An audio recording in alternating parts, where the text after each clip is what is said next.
June 20th, first official day of summer. You want to backtrack that all the way to Memorial Day weekend, the unofficial start of summer? Well, if you lost 2 to 2.5 pounds a week from now through Memorial Day, you could easily be down 25 pounds before the beginning of summertime. 20 by Memorial Day to be sure.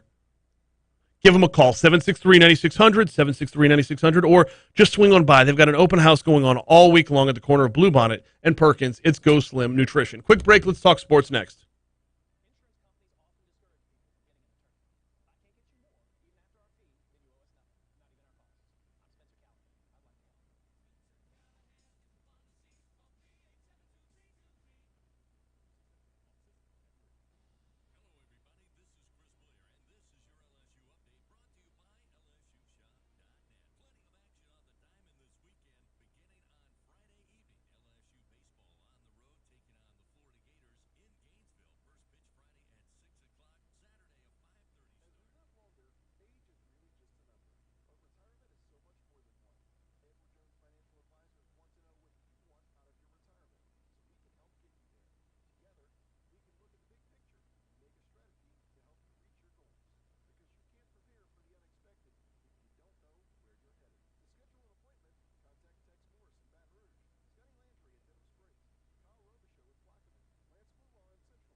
.616 Talk 107.3 FM WBRP. Mornings with Brian Haldane rolling right along.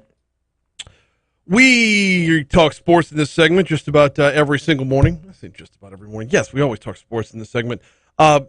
This morning's no different. So yesterday, LSU, Arkansas in softball, they wrapped up the third game of a 3-game set. Arkansas took the third game, meaning they took the overall series as well. Backing things up to Saturday, it was a weird Saturday, Sunday, Monday 3-game series. Arkansas won Saturday 8-7. LSU won Sunday 7-4. Arkansas closed things out at home yesterday with a 7-3 win over Beth Torina's Tigers. Programming note, Beth Torina will join me on the show tomorrow morning to talk a little Go Teal is coming up this weekend. It's something they do every single year, and we're happy to have her on to talk about that, a little bit about the team as well. In LSU baseball, it will be tonight at the Box. LSU hosting UL Monroe. 6:30 first pitch, which means pregame starts at 6 o'clock on our sister station, Eagle 98.1. All right, Saints quarterback, moving from LSU up to the Saints. Saints quarterback Jameis Winston spoke with the media yesterday for the first time since getting his new 2-year, $28 million contract. Number one topic of discussion was Winston's recovery from his torn ACL that he suffered back on October 31st. Winston says he's been improving both physically and mentally, plans to be ready once camp begins. I'm going to be back well before training camp. So right now is just focusing, locking in, and that's the key. Like that's the part of this whole journey is doing everything you possibly can do to make sure that you're ready and focusing on how you can get better and improve on certain things that you want to improve on. When he went down, Winston was enjoying a career renaissance. The Saints were 4-2 at the time. Winston had passed for 14 touchdowns with just 3 interceptions after beating out Taysom Hill for the starting job. Those numbers are shaky at best. There weren't a whole lot of yards behind him. This offense last year was all Alvin Kamara. And that's not all on Winston. He didn't have Michael Thomas to throw to, which is an important part of that equation. This year, Winston walks in as the starter from day one. Cut 17. I'm excited to have a full offseason knowing that I'm going to be the quarterback of this team. I'm happy that I don't have to go into training camp with a question whether or not I'm going to be leading this team. Saints offense dealt with plenty of injuries last season. He didn't have a starting offensive line at any point during the year that I can recall, where you had all 5 offensive linemen were your regular starters. So many guys missed so much time last year. Saints offense dealt with plenty of injuries, leading to one of the worst statistical seasons in the last 20 years. Winston back at full strength, the return of all-pro receiver Michael Thomas. Jameis believes he's going to have a much, much better opportunity to light up scoreboards the way fans have become accustomed to seeing. This year, I'm going to have Mike Thomas, so that's even better, right? Mm-hmm. So my position from last year to this year offensively is even better because now I get one of the best receivers to play this game back. He does. He does get one of the best receivers in the game, but also, loses head coach Sean Payton, who was responsible for a lot of those highlights, or at least calling up the plays. Here's the Fox Business Report.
Hey, what? This is a different.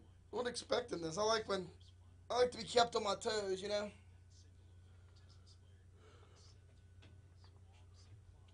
That's what we try to do around here. Yeah. Hey, I'm about it. Who needs routines? We don't need routines. Not me. Yeah, you and Musso were good yesterday. It was a very enjoyable show.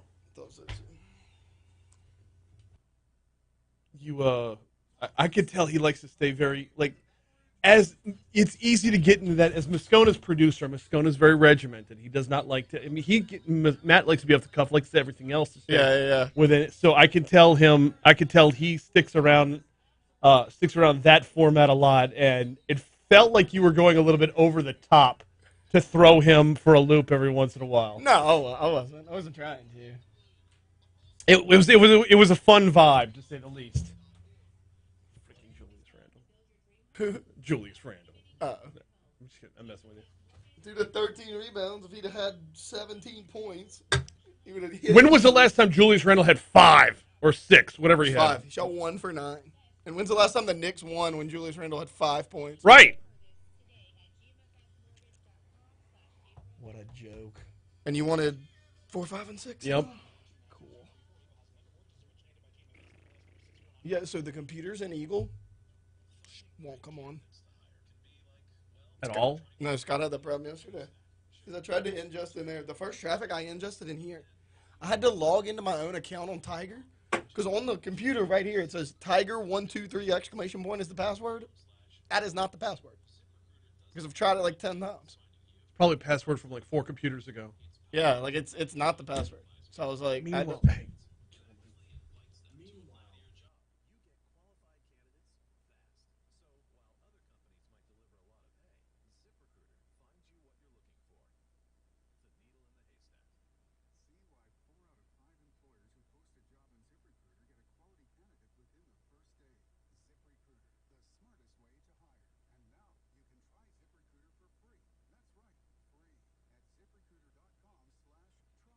My wife is watching. Good morning, Christy. Am I back on YouTube? Good morning, Christy.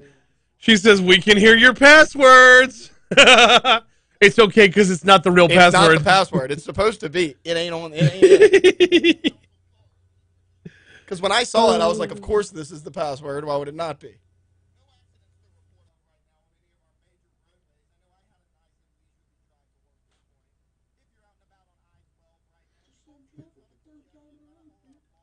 That's, yeah. Nothing you can do. He's not going to be here in time for news. If you can grab news as well. Cool. Yeah.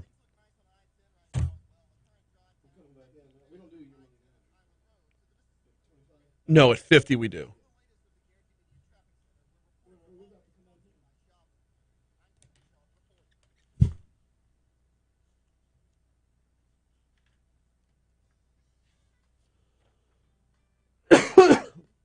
Have I had any live reads in there? I did go slim, but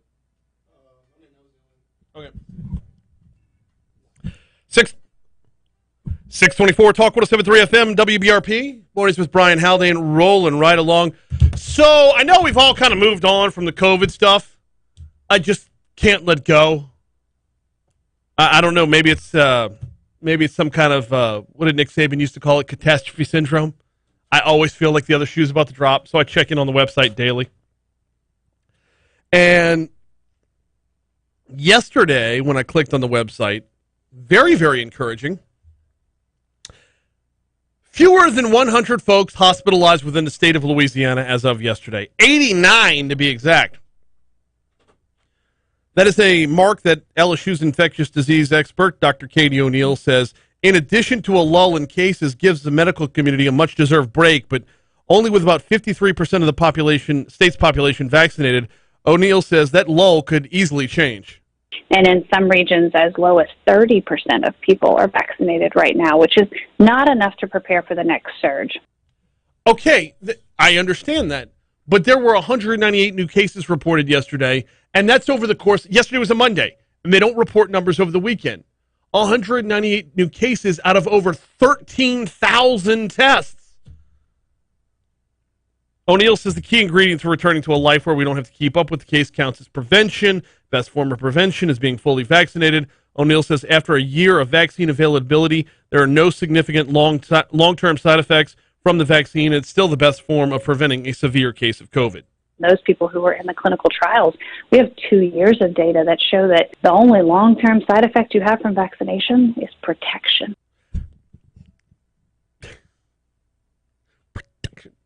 Dr. O'Neill's been a fantastic resource throughout this pandemic. I don't mean to make fun of him. We should get that emphasis on protection. It's kind of a George W. Bush feel to it, you know? By the way, so one of the things about me kind of having that catastrophe syndrome is cases are on the uptick in China right now. They're back on lockdown again, which, okay, if lockdown didn't work the first 6 times, 7's a charm. Dr. O'Neill says it's not a matter of if COVID cases will surge again in Louisiana, but when. You're going to see COVID come back into this community again and start to increase in the number. How that surge looks now is totally up to us. A little bit. It's also totally up to COVID and the variants. I mean, we've learned throughout this pandemic from health experts, from medical experts, that the vaccine, perfect example, when the Omicron variant. There's a Voltron variant? I think that's the next one. Oh, it's when all the other a cool variants name. form together to make one big variant. I like that name. When the Omicron variant, which sounds a lot like it, when the Omicron variant came out, there was a lot of hesitation before any medical experts would tell us whether or not the vaccine was worth a darn. Well, we have to see how the vaccine responds to ... this variant. So yeah, if it's up to us, it's up to us. It's great. But there is a little bit to be said for if the vaccine doesn't hold up to the next one, then, well, then what? 89 folks in the hospital yesterday. 10 new deaths reported yesterday. That's over the course of 3 days, which nobody wants to see any deaths ever, but it is a sad inevitability of a pandemic. And once again, I will remind you, yesterday's numbers are the combination of 3 days. Dividing 10 by 3 means we're down to single-digit deaths over the weekend as a result of COVID. Oh, one other big number here, or remarkably small number. Number of COVID patients on ventilators in hospitals? 9. We are now down to the same number of patients on ventilators as, it's single digits as well. Not the same number of digits as the deaths reported over the weekend. All right, in our next segment, we're going to talk a little business. Gene Marks is a CPA. He specializes in small business. He's the president of the Marks Group, a financial management firm that supports more than 600 small and mid-sized businesses. He covers small business for the Washington Times, The Hill, The Guardian, Forbes, the Philadelphia Inquirer, and a number of different outlets. I want to talk about where is job recovery happening.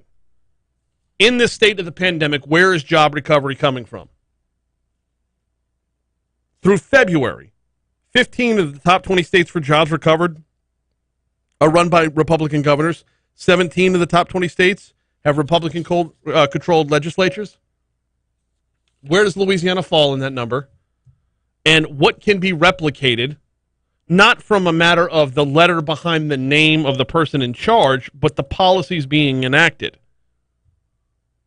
Gene Marks will join us in our next segment. After that, we're going to get caught up with retired Colonel Jeff McCausland. He is a military consultant for CBS.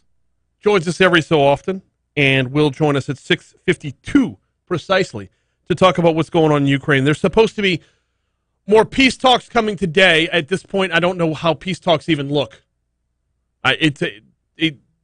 If you're dealing with Vladimir Putin, what level of negotiation can you offer at this point, other than please stop this week? No. Okay. We'll talk with Jeff McCausland coming up at 6:52. Sounded just like Putin. No. That's it. I don't know. I don't know if I've ever heard him talk. Me neither. The quiet ones you got to watch out for. Let's take a quick break for CBS News. We'll check our own local news, traffic, and weather after that on Talk 107.3. Do you want to go record another one? Oh, there you go. Go get it. Welcome, sir. It's okay.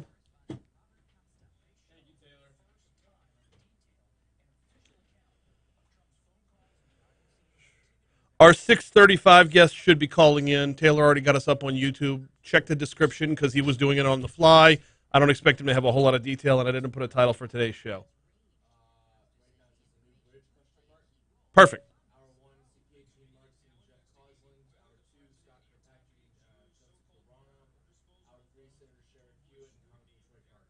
Got it.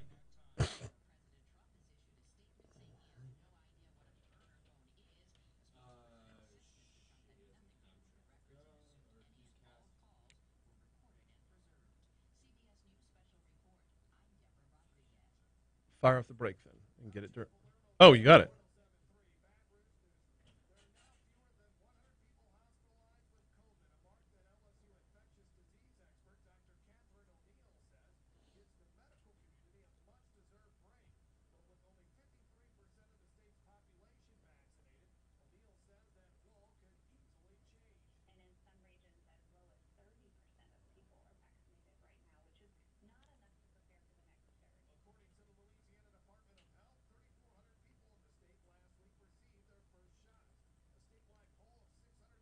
3,400 new people last week.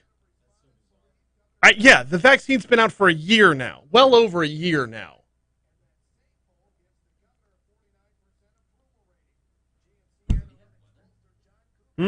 No. We skipped it at the top of the hour. So Taylor had to ingest something from over here. So when I came downstairs at 10 minutes to 6, the lights were on and everything. I thought you were here. So I went back up to my office and grabbed my Red Bull. Came back down at like 6:03, and the studio was still empty. I went knocking on the bathroom door. I'm like, Jake, finish up. And you weren't in there. So I did weather on the way in.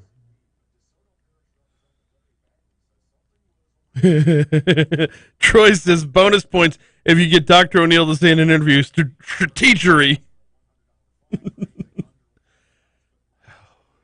Protection. Do what? What? Why? Yeah, if you want. I mean,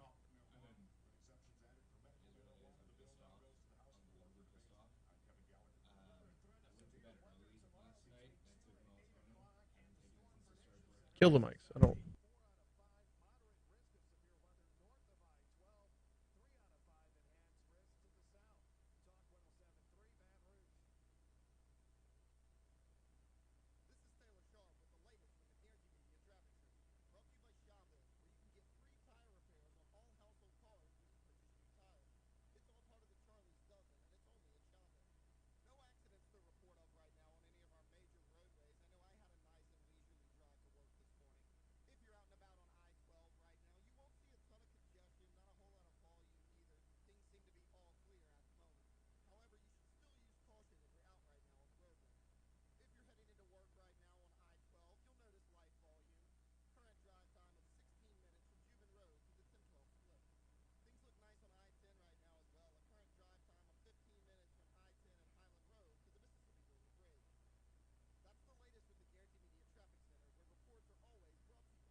Okay. Ray says 2 years is not long term when it comes to medical. Okay, give me an example, Ray, of where we've seen a vaccination in the past sit there like some kind of nuclear material with a half-life that springs forward 15 years later. Like, everybody's always made the comparison for, vaccines are the reason we don't have polio today. Well, also, the original polio vaccine killed a whole bunch of people. It's called the Cutter incident. Oh, that was a live one, not mRNA. I know, but it happened almost immediately. It didn't happen 2 years, 3 years down the road. If you're going to get side effects, you would have had them already.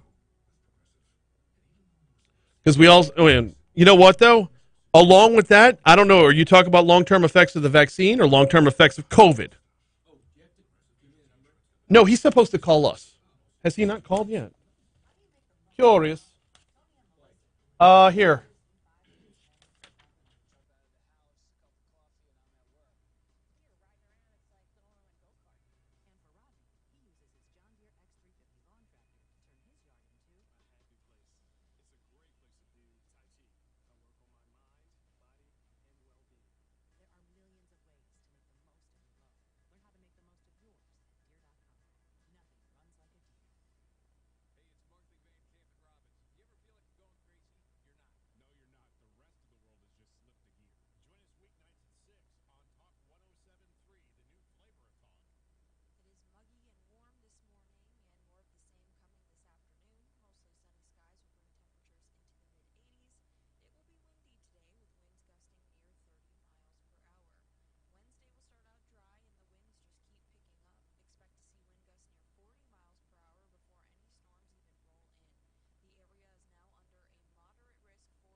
Yeah, there we go. Mornings with Brian Haldane rolling right along. 638 at Talk 107.3 FM. You heard that forecast from Marissa right there. Going to be a little bit warmer today, and storms coming in tomorrow, though nothing like what last week promised.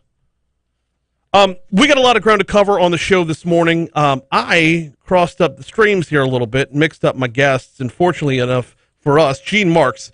He's a CPA president of the Marks Group. He covers small business for a number of different outlets. Forbes is in there, Washington Times is in there, and a whole lot more. I wanted to talk a little bit about business and job recovery in this state where we are within the pandemic. Gene was nice enough to be able to move up his segment a little bit and join us right now. Gene, welcome back to Talk 107.3. How are you, man? Hey, Brian, I'm doing good. And listen, I'm up early, so it's really no problem. Anytime you want to talk, 5 in the morning, 4 in the morning, just give me a call. Okay? If I'm talking business at 4 in the morning, if I'm talking anything other than, if I'm talking about anything other than what I did the night before at 4 in the morning, then I think we all have problems. Let's talk jobs if we could. You've been tracking where the jobs are coming back in the way. I keep saying the wake of the pandemic, and every time I do that, I keep remembering that China's on lockdown for like the 19th time.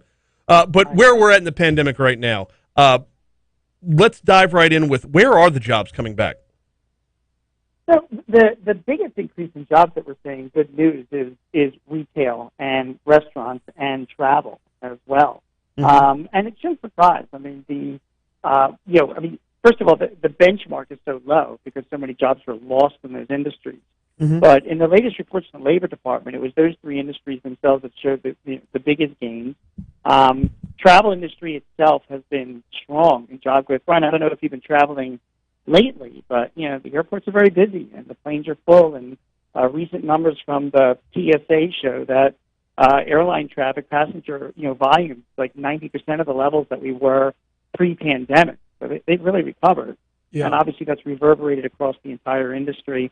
Again, on the restaurant side, many of the cities, particularly in the blue states and the blue cities that had the sort of excessive mandates that were going on around the country, they've been relaxed for the most part.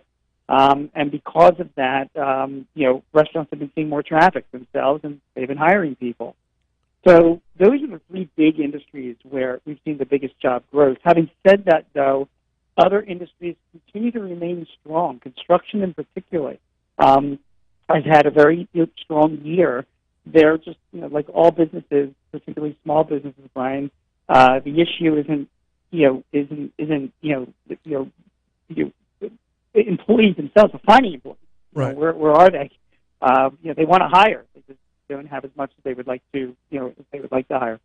Do any of these particular fields of recovery surprise you? For example, we come out of a pandemic and travel is surging right now, and AAA says this summer is going to be easily the best one since 2019, probably since a lot longer before that.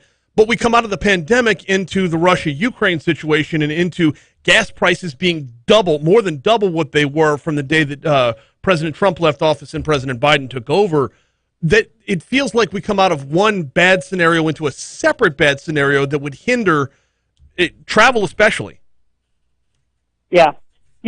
First of all, I have to say something. I've been running a business for like 25 years. I'm a CPA. I advise a lot of business owners. Mm-hmm. Brian, if it's not one thing, it's something else. That I've gotten used to. Fair enough. You leave one bad economic situation and it's replaced by another challenge. And yeah, that's going to be the challenge this year with high gas prices, which is very unfortunate because so much of it can be avoided. Based on our government's policies, a lot of it is creating these higher gas prices. On the other side, though, consumers are going to be out there. There are a few things that are going on, and again, I cover small businesses, so this is what I can see from their travel. Consumers, a lot of the employees are saving a little bit on commuting because many people are still either working from home or a lot of small businesses are having, more hybrid policies. That's helping with people's commuting costs, which is good news. Airline prices are starting to go up right now, so if you're looking to book travel for the summer, you really want to be doing that sooner rather than later because we're going to be seeing, oil and gas effects in airline prices very, very soon.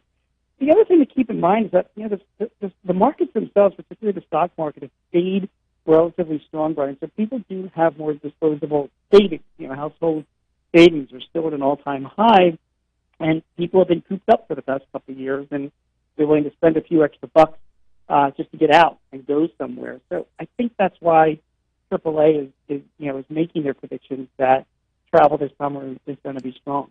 The savings end of this is that caught me by surprise big time because, well, I mean, because of my own bank account, but because of when you come out of the pandemic, we saw so many people curb their business or curtail their business or try to circle the wagons, if you will, in order just to get through the pandemic. And if you work in a business where your scope was scaled down, you weren't able to sock away for 2 years in spite of federal assistance.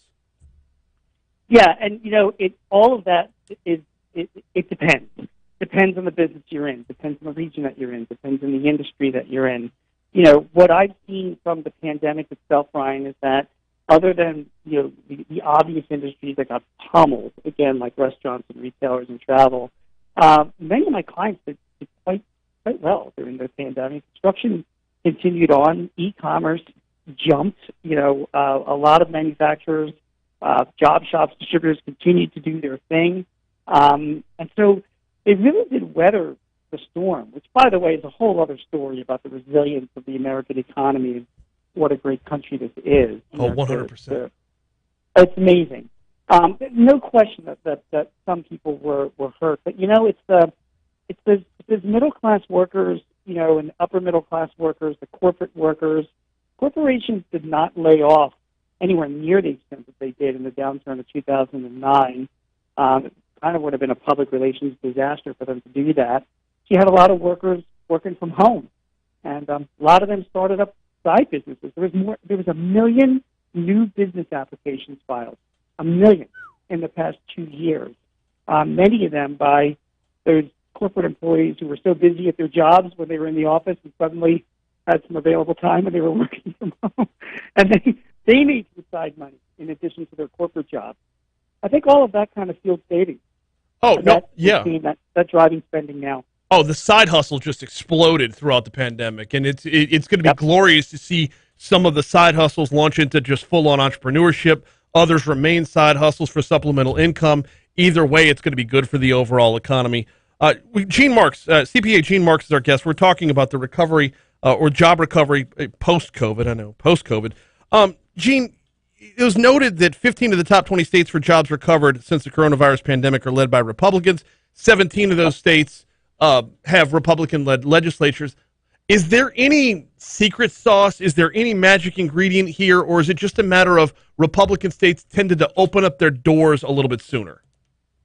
Republican states tended to open up their doors a little bit sooner, Brian. I mean, that's, I live in Philadelphia, okay? Philadelphia is a blue city. 80% of the votes in Philadelphia went for President Biden.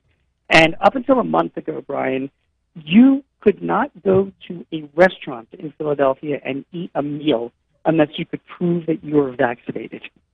You could not go not only to a restaurant, but you couldn't go to a theater or see a concert unless you proved that you were vaccinated, and you had to wear a mask the entire time. And unfortunately, the administration of this city, our mayor in particular, because he's so terrified of, I guess, public reaction from the voters here, kept those mandates in place well and beyond what most states, particularly red states and cities, were doing. And now we're seeing the fruits of all of that. Philadelphia's unemployment rate is among the highest in the country. And Pennsylvania itself, economic production is lagging many other states, particularly red states. Meanwhile, the numbers themselves in Philadelphia and Pennsylvania were no different than they were per capita in Florida and Texas. But imagine running a restaurant in Philadelphia, and when 40% of the people in the suburbs chose not to be vaccinated for whatever reason, you couldn't serve them. You lost all of those customers. So, the red states and the governments that have been running them, the cities as well, they have fallen so far behind the leadership in, the blue state governments, have fallen so far behind the leadership in the red states because most of the Republican governors and mayors understand that there has to be a balance between economic progress and health concerns, particularly when we had, a variant that swept through the country that had proved over and over again that was not very fatal. So we're seeing that now. And aside from the ones that chose not to be vaccinated, you got a whole crew, guys like me that, like, I'm vaccinated. I would wear my mask to go get my groceries, but I wouldn't consider it comfortable or enjoyable to wear a mask. So I'm going to nix anything that I'm supposed to do for fun because I don't want to ruin the experience. Can I, if you don't mind me interrupting, I wrote a piece for The Hill, actually, just last week about the Philadelphia Orchestra. My wife and I wanted to see a concert at the, by the Philadelphia, an amazing orchestra. They still have the mask mandate, Brian. You have to sit there for 3 hours wearing a mask. And when I saw that, I thought, like, well, I'm just not going to do that because that's not pleasant, or comfortable. I don't know what their audience is and their demographics, but this is an organization that lost half of their revenues during the pandemic. And now they're turning away customers because of these crazy mandates that they still have, and because they're still COVID hysterical.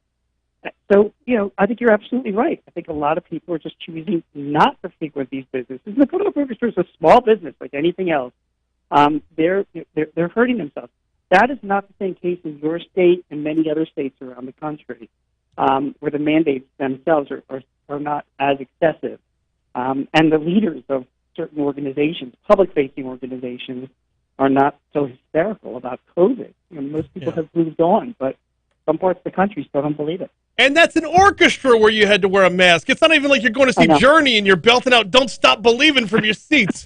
He is CPA Gene Marks. Although I can get pretty wild when I hear some Beethoven. Gene Marks, we always appreciate the time, man. Thanks a million. Right, you take care. You too. Here's your money now.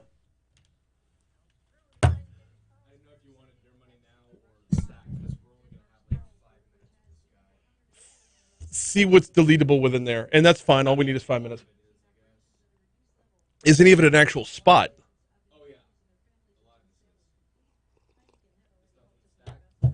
Yeah. Okay, shoot. And it's 2 minutes worth? Okay, then hit it at 51. We'll make up the Your Money Now spot later on.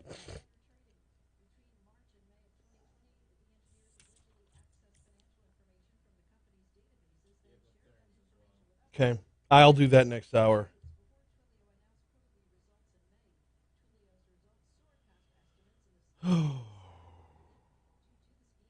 Oh, I see you texted. I didn't even see that. I was having too much fun with Gene. I forgot how good he was.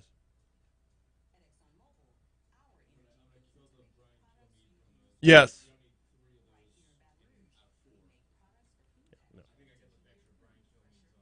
And I haven't refreshed those, so they're all tired. All right. Jeff McCausland is available. Here's his phone number.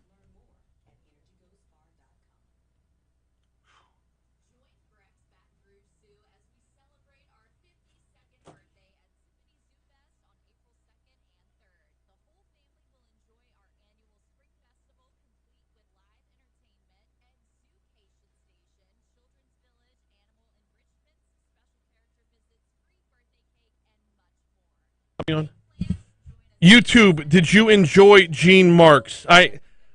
So when I get interviews that have more of a political lean and less of an informational lean, I forgot how Gene stays.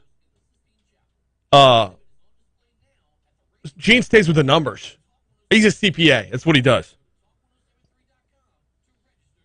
But I found that to be very informative. Let me know. Post it up in YouTube. All right.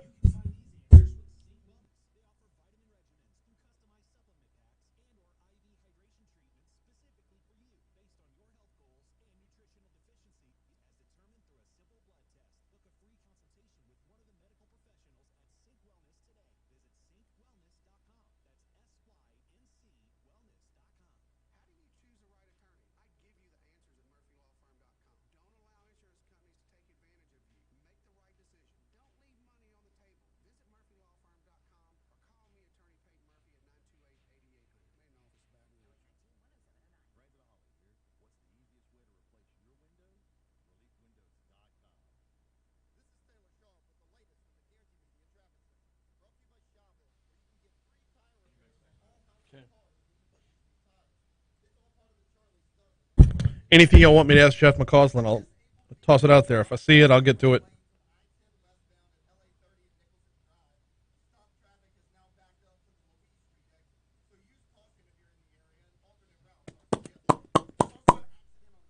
Doodle-doodle-doot.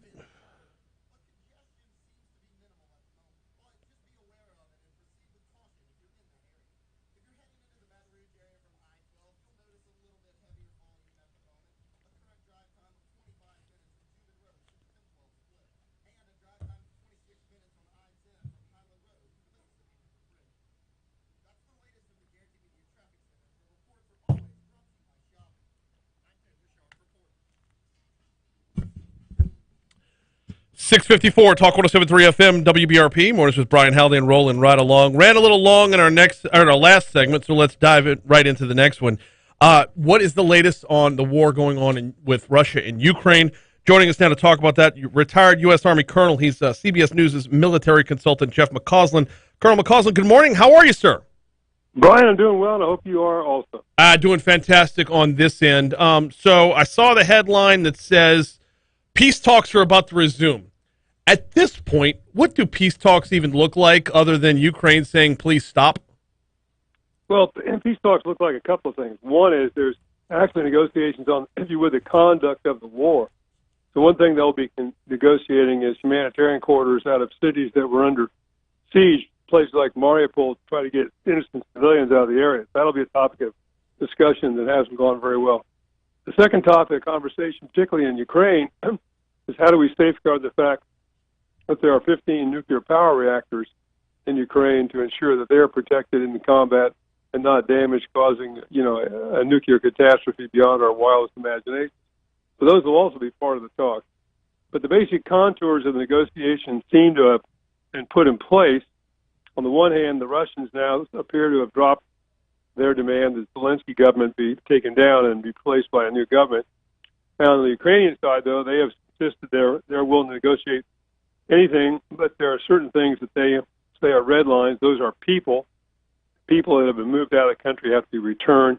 They're really key about not giving up any territory. And then issues of Ukrainian sovereignty. They might well agree to, for example, not apply to join NATO, renounce any possibility of acquiring nuclear weapons, accept neutrality. But beyond that, in terms of sovereignty, that seems to be all that the Ukrainians are willing to accept. Bottom line is, I fear we're a long way away from a negotiated settlement. Okay, so peace would be a relative term here. Instead of making it better, peace talks would fall under the lines of not making it worse? To a degree, that's certainly part of it, but hopefully this will move along and negotiations will move to the point of actually getting to a ceasefire and ultimately some kind of a negotiated settlement. But it doesn't seem right now, but we're very close to that. And clearly, in the case of the Russians in particular, some of the Ukrainians I've spoken with believe that the allegation sent from Moscow is really empowered by Putin to make very many concessions, that all decisions are still going to be made by him. From previous peace talks that we've seen, are there any tangible results? Are there anything that the outside world can point to and say, this was discussed, this was agreed upon, and Putin actually followed through?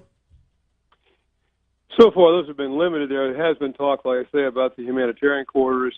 Those have been put in place in a couple of places, but they have been compromised in a number of places. That's been a partial success.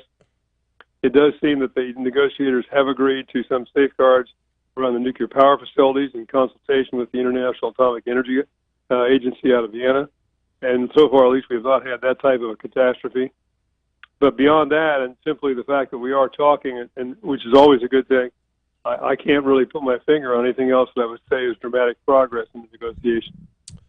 When you say appears we're still a long ways off, is there any way to timeline that? And is there any way to determine whether or not this would escalate to to involve more NATO forces or other countries getting themselves involved? No, I don't think you can timeline this at all. I mean, there were negotiations ongoing under the Minsk process after the Russians invaded Ukraine in 2014. Those went on for 8 years. So we were not able to timeline that, so I don't see how we can timeline this. As far as escalation to NATO forces, That'll be a function of a couple of things. One, something inadvertent happening, an aircraft crossing a border, a missile going to the wrong place, ships bumping into each other in the night. Those kind of inadvertent things can cause escalation that might bring other countries into the conflict. And then there are overt things that could occur. For example, should Mr. Putin decide to escalate to the use of nuclear weapons, biological, chemical weapons, I think you might see that resulting in a no-fly zone or other actions by NATO to counter that. Or certainly, if the Russians were to decide to expand their war aims as well, perhaps interdicting resupply convoys coming out of Poland going into Ukraine would certainly bring NATO into the conflict. So this round of face-to-face talks is expected to be today and through tomorrow as well. In the meanwhile, is it the business of war as usual on the ground in Ukraine?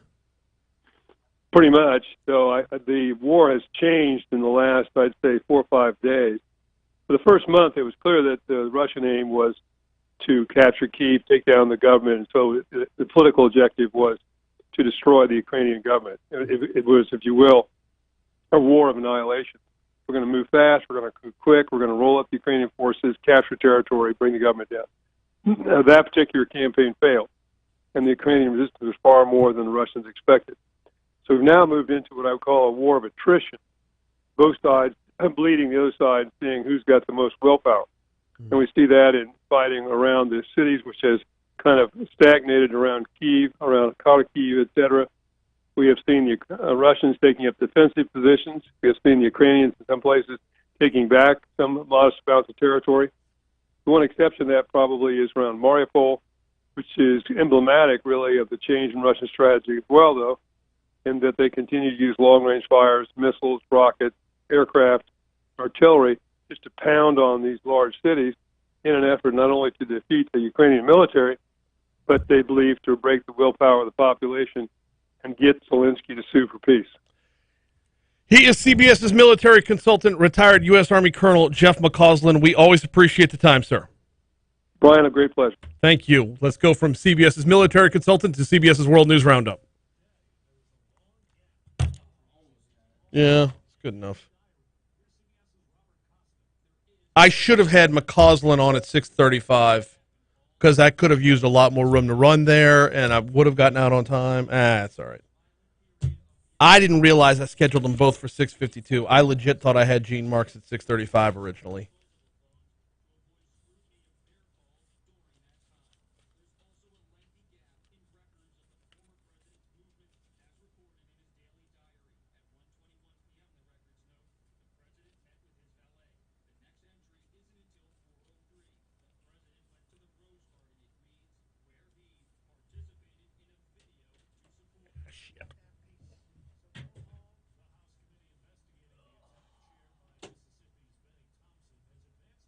I'm going to be back in just a second, y'all.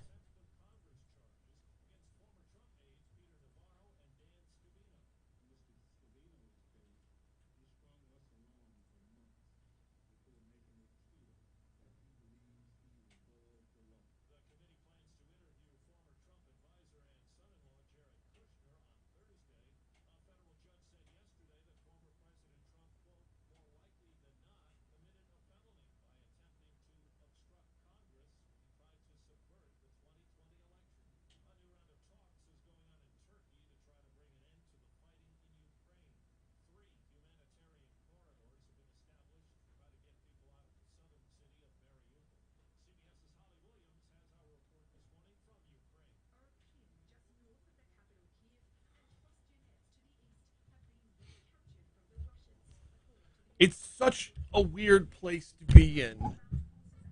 Ooh, did you see UConn last night? No, what happened? UConn, NC State. First of all, before the women's tournament, I put, $2 on NC State to win it. So I lost money last night. Oh, I lost all of $2. What were they? Crushing blow right there. That's it was worth every penny of those $2, though, and I'll tell you why. I watched the game with my 9-year-old daughter, and she is all in on Paige Beckers. Fourth quarter, both overtimes, Paige Beckers was in the zone. Lights out. Like the term "the zone" was defined for. She went from middle of the fourth quarter until middle of the second overtime without missing a shot. Dang.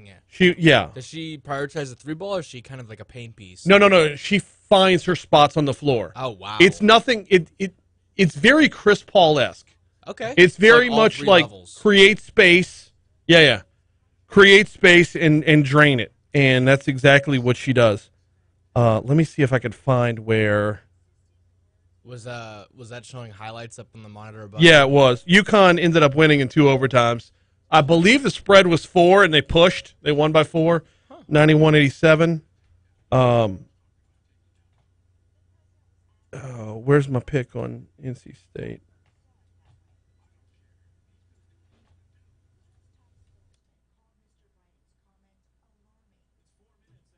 Oh.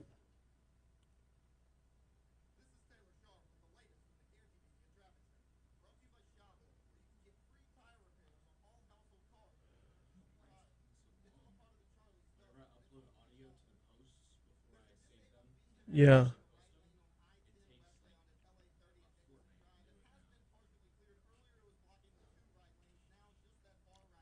Where's the pick at? I want to know what their number was. I'm hard pressed to not take UConn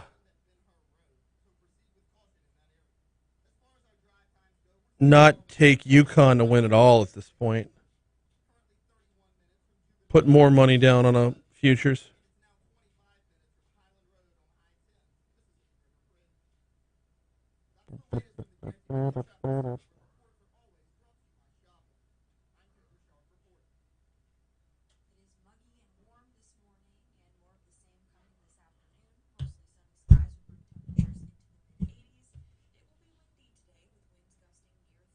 I'm not finding it. I want to say it was going to pay off something like 30-1.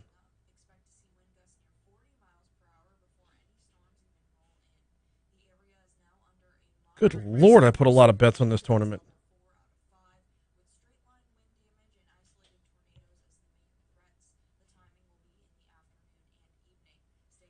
And it's crazy, too, because... Anyway, I got off topic.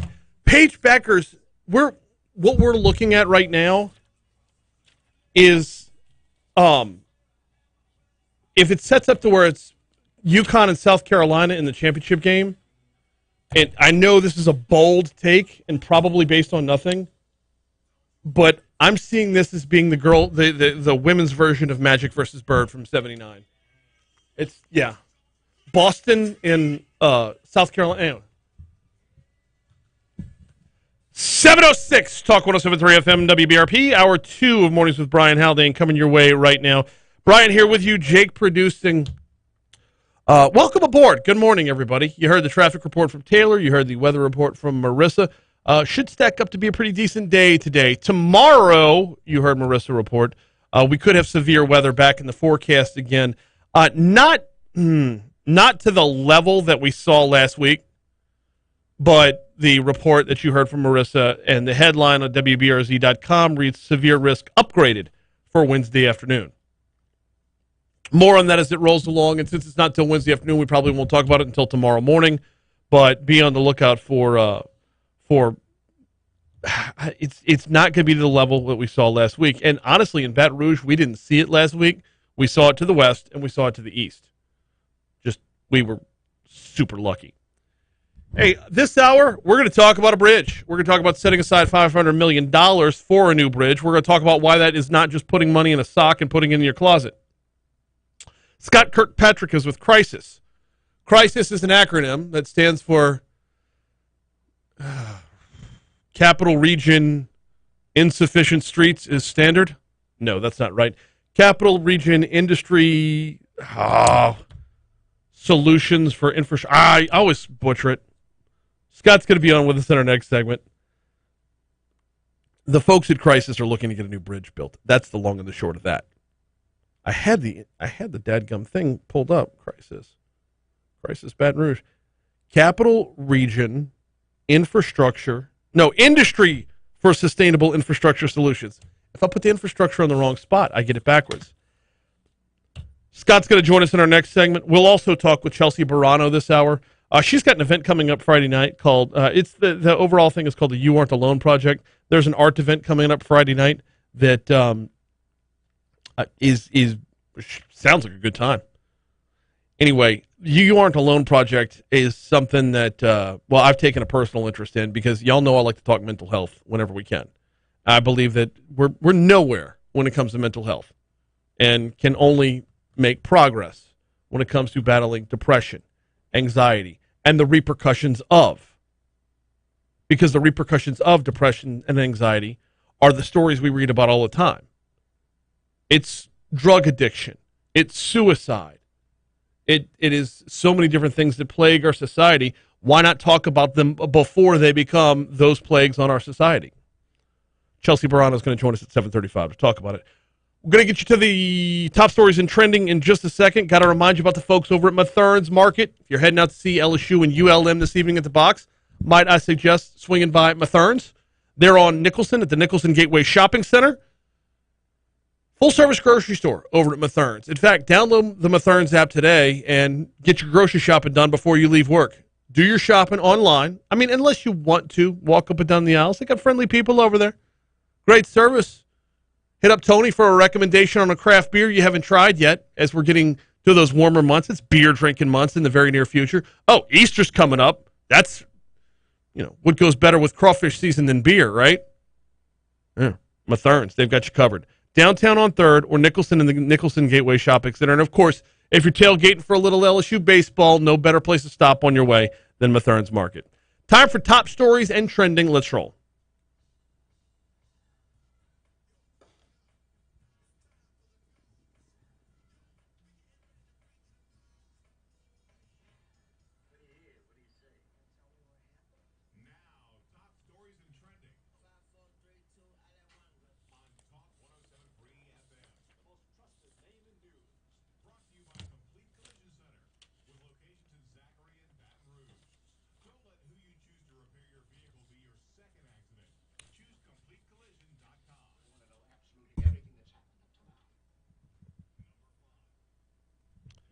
Once again, blue mailboxes at the Millwood Drive post office were broken into over the weekend and ransacked.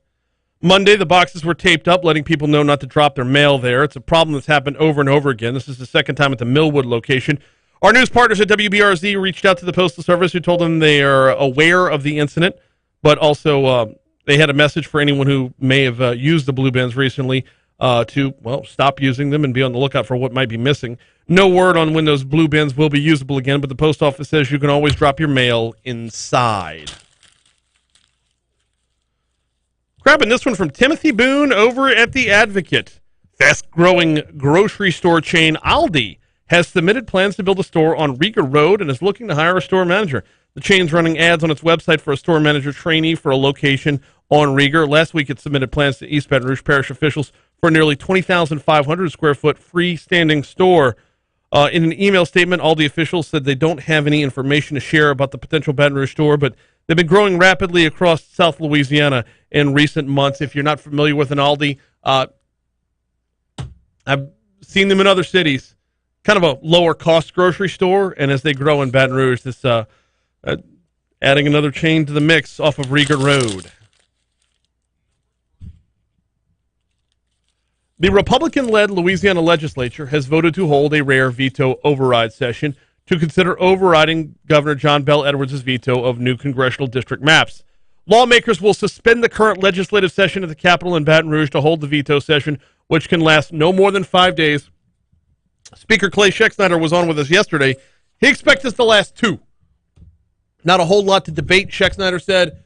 Most of the debate happened the first time they approved the maps.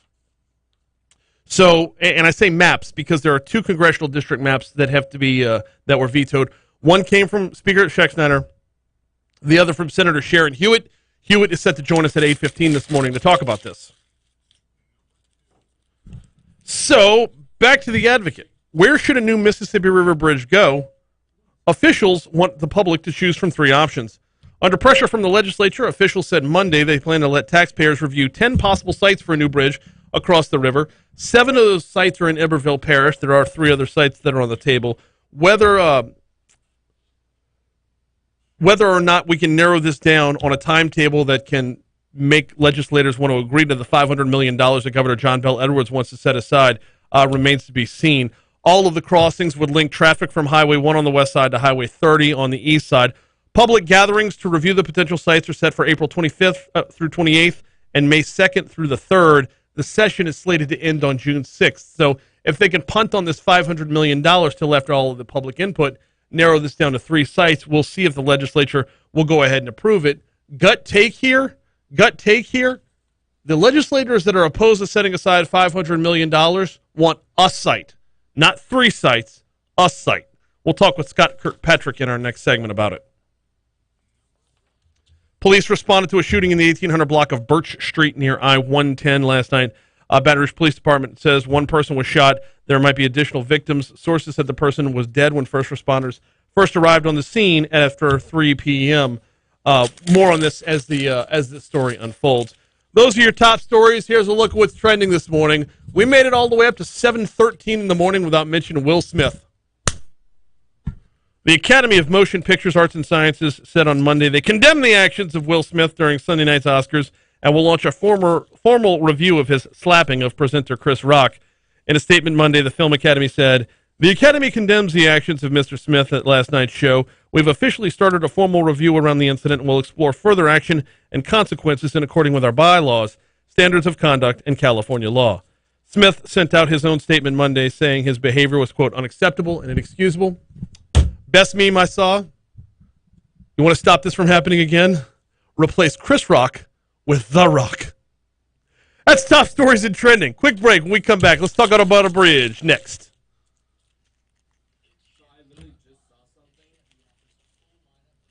I literally just saw something on the internet saying that Chris Rock's comedy tour ticket sales have jumped by nearly 200% after that event happened. The stuntman's guide to a fake slap or a fake punch has been mapped out. I'm starting to lean towards it was staged. Really? Yeah.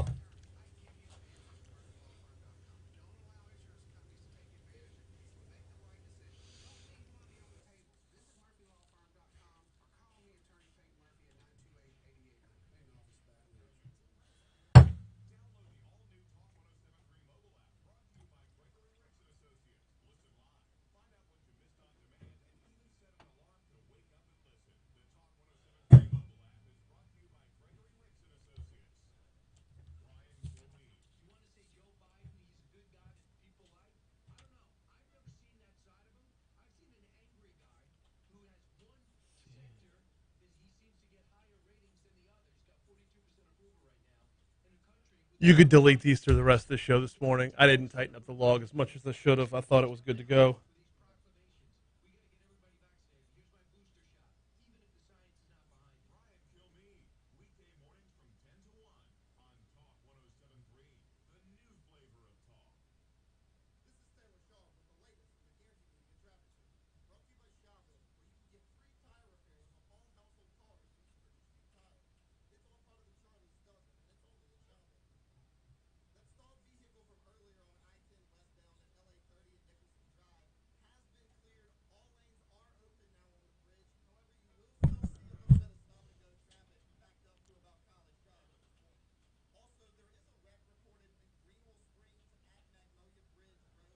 I keep scrolling and keep scrolling and keep scrolling. Alabama at LSU.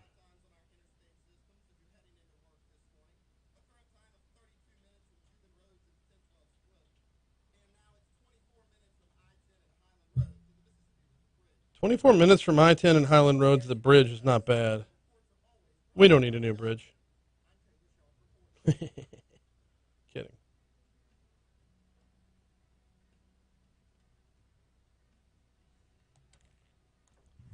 My eraser keeps falling off my damn pencil.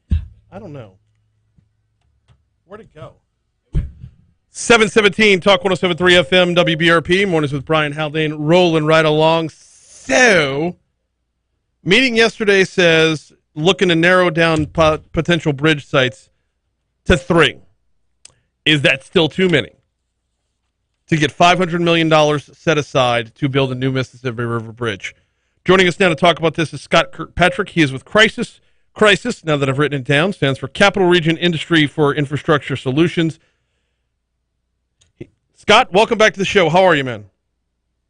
Great, Brian. Good morning. Good morning. I feel like I missed an S in the acronym there. I'm never, ever going to get y'all's acronym right. Capital Region Industry for Sustainable Infrastructure Solutions. I knew I missed an S in there. Came close. Yeah. So, hey, nice segue. Are we going to come close on getting $500 million set aside? And set aside is not the right word. Put to work, I think, is a better term. Are we going to get close? I do like that. Yes, it's all in the phrasing. Are we going to get close, or are we actually going to hit the mark here when it comes to getting $500 million being put to work to get us a new bridge? Yeah, well, look, I'm very hopeful that we'll get most of that, a big chunk, and it's a lot of great things that would come with that. Not only is it would be huge for the momentum of the project, but allow us to go after federal funding, which is available now through the bipartisan infrastructure bill. So that would be a big win. And the federal funding is why I say it being put to work, because it's not like we're just putting this in a fire safe in the closet and setting it aside. It will be used not just for that, but for bonding out and leveraging further down the road. That's right. That's right. And it's important to note that as we talk about our major project, there are other major projects in the state that are in similar situations, the Calcasieu Bridge, I-49 South, I-49 North, that are all trying to position themselves with the right funding package to get done. The Calcasieu Bridge is one that comes up every single time we talk about this, because everybody in Lake Charles says, what about us? And I understand. the Calcasieu Bridge is bad, but also understand that the folks in Baton Rouge can't opt off of the bridge to take a loop instead. So I feel like no matter what argument happens in pointing towards another project being equally important, there's always a reason to come back around to the I-10 bridge being so overwhelmed and so overloaded that I just, maybe, is it my bias, or am I on the right path? Well, you're living the nightmare that is our traffic. So yeah, you're probably a little biased. But look, I think the good thing is that overall the legislature and the state is looking at the major projects in the state that need to get done that haven't been done, and so it's not and shouldn't be about a competition between one project over the other. We've got the vehicle sales tax funding that we got last year. There's a broad bipartisan infrastructure bill. We've got a slog of one-time money. So all these projects can happen if done appropriately, but we do need to avoid trying to fight against each other, but work together to get it all done. One of the things that I've heard is that $500 million is too much. I would serve on that one by saying anything less than $500 million isn't going to get a full bridge done, because $500 million isn't going to get a full bridge done. Are we going to nickel and dime ourselves down to having nothing nice in order to try and serve all the needs? Well, I hope not. We definitely have some tools in the toolbox. Again, the vehicle sales tax dollars we got last year, hopefully some federal dollars, tolling dollars, plus this one-time funding. So we do have to pull all that together into kind of a recipe that actually funds the bridge. You noted yesterday how they narrowed the locations down to 10, and as part of that, they are doing cost estimates on those bridge locations. They're relatively close, but certainly there is some fluctuation there. So it's a bit of a fluid process, but we really are getting down to a point where we have a pretty darn good idea, not only of where the bridge is located, but how much it'll cost and how we can put the dollars together to make it happen.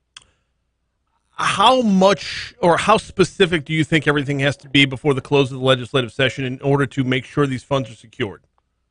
Like, do we have to be all the way down to one site and have the environmentals done and all that other process? I don't think that's fair. And look, I don't think it's smart, frankly. I mean, at the end of the day, we know there's a few other boxes we got to check in the environmental process. And at the very least, I think it's good to have a backup. The last thing you want to do is rush to get down to one and then find out, a year down the road that there's something, a big problem with it, right? Because of wetlands or something else. And so I don't think it hurts to have an alternative. And I don't think it's really fair to say, well, if you're not down to one, you're not ready. We've got tremendous momentum. The meeting yesterday, you saw all the parish officials there, behind the new locations. The narrowing of locations, I think that's a great reflection of where the parishes are and wanting to get this done. And I think, they'll be good leaders in selecting the final location at the right time. We're talking with Scott Kirkpatrick from Crisis, the Capital Region Industry for Sustainable Infrastructure Solutions. Scott, let's look at timelines on these public meetings and what level of involvement Crisis is going to have. Y'all are obviously Capital Region. Are you involved in all the upcoming meetings? Well, we're certainly following the process closely and want to make sure it's done effectively, appropriately, given kind of bringing a kind of a business perspective to it. That will be one important input, but also just everyday citizen input will be important. And so I think it's going to be a tremendous exercise at the end of April and early May for people to go to see the different locations, to think about how this bridge can really transform life in the Capital Region, and particularly in some areas that will be coming very close to. So we will be we'll be following it, and I'm sure submitting some comments.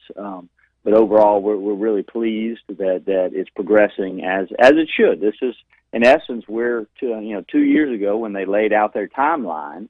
This was where they were supposed to be in this time of year, and getting down to 3 before the summer of 2022 was always the plan. Now, of course, what's interesting, at that time, we really had no money, right? There wasn't any money in the state, and probably less pressure to speed it along. Now, obviously, with several sources of money, which is tremendously exciting, but that also drives the desire to get this done yesterday, which is understandable. Had Speaker Clay Schecksnyder on with me yesterday morning, and he brought up something that was, informative and also very sobering as well when it comes to timelines and maintaining timelines and making sure that money that is set aside, money that is appropriated, is not money that's going to sit there forever. And he brought up the Comey Diversion Canal as a comparison for public dollars on top of public dollars just sitting there being spent and not seeing returns forever and ever and ever. We're finally starting to see the returns on a project that's been in the works for more than 30 years there. How do we keep timelines intact to keep everybody happy as far as getting this thing actually done? Is there a way to put benchmarks in that say, if this isn't done by this date, then everything we've invested goes back to the general fund, so that all the state legislators from other parts of the state, aren't going to lose out on what they've foregone to give us this? Yeah. So I do think there's some things that you can do to get some of those protections. I do think, though, that even, like I said, even any of the major projects in the state still have some hurdles to overcome. And so even though we have a few, I would say we have some great momentum in the region, and I think that continued pressure and attention will help drive us to the finish line. But even the Calcasieu Bridge, they don't have their final permit. Mm-hmm. They're probably a little ahead of us, but they don't have their permit. So if the legislature is going to give any big dollars to any big projects, they're going to have to do it on some contingency basis. And so that's just something that's just a part of the infrastructure world we live in. And so hopefully they won't unfairly hold that against us. 10 locations right now. Do you have a favorite? I mean, they're all south of the current I-10 bridge, correct? That's right. Yeah. Is there? I mean, I feel like we could just pick one, and they're all pretty much interchangeable at this point. Is there a spot that looks like meets criteria for that should be a runaway favorite among them? No, I wouldn't say that or opine on that, but I do think there's a great little chart, and maybe we can get it to you and post it, that really breaks down kind of some key, about 7 or 8 key elements on each location, looking at, the amount of toll revenues maybe one would bring in, the amount of vehicle traffic it pulls off the new bridge, the amount of wetlands, things like that. And that is a really interesting chart to kind of wrap your head around.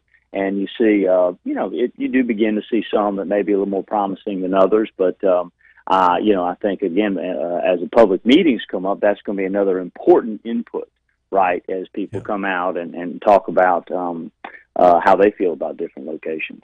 Scott Kirkpatrick with Crisis is our guest, and yes, please get me that chart. I would love to share it, because it's the public feedback here in the coming weeks is going to be vital to this, and if everybody sounds off and we can tend to lean towards not down to 3 but down to 1, if we can get to where there seems like a popular, the court of public opinion, then we as a populace can help move this thing along as well. That's right, and what's interesting when you do look at the map, the two northernmost locations are actually one bridge locations with two different kind of alternatives on the east side. Then you have another bridge location that's 3 options coming off the bridge. So I think that's interesting for people to think about. It's not just 10 separate bridge locations.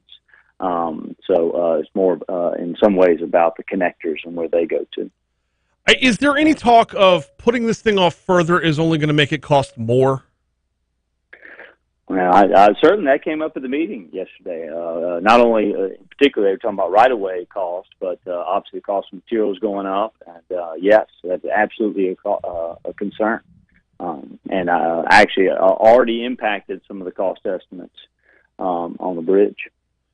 The Baton Rouge Area Chamber put out a statement yesterday. In fact, you're mentioned within the statement about the Chamber's take on this is all in. We've seen numerous legislators who are all in. Is this a matter of, when giving deference to those who aren't from this area who have concerns about this bridge, is this a matter of folks are being too nice and we need to just start throwing elbows? Or is this a matter of we have to address everyone's concerns in order to get to our own? Well, I certainly hope, and the Capitol delegation, can come together and stay strong. I think that'll command a lot of respect from the other regions. And again, other regions have their big projects, and to your point, we could probably start poking holes at their projects too. I think we'd much rather work together with them to make sure we get I-49 South done. That impacts Lafayette and Houma-Thibodaux, Calcasieu Bridge done in Lake Charles area. I-49 South in Shreveport, and then the North Shore's got a big widening project. So, we've got to execute on the whole package, and that's the message we're trying to get out there. We did get a little bigger target on us with the $500 million being the largest number out there. But that's just all part of the package, and so hopefully everybody can ultimately respect that.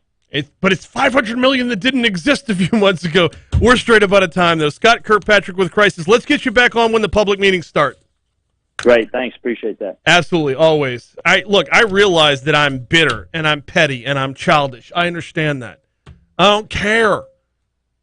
It's just far too long of not having another outlet. It's far too long of I-10 being gridlock at noon on a Friday, much less afternoon drive.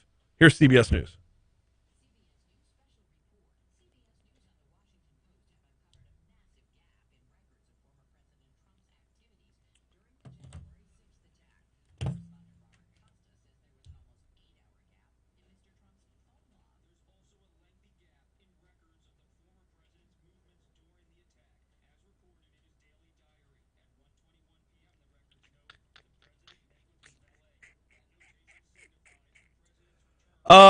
You say caller named Patrick wanted me to ask him if there are any plans to add a bridge to I-12 bypassing Baton Rouge? No, that would essentially be a loop.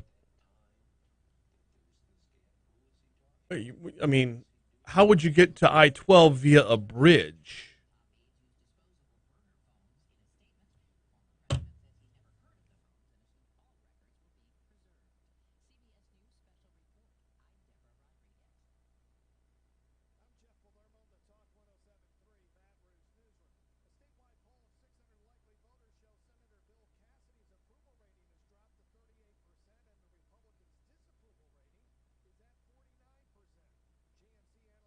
All right.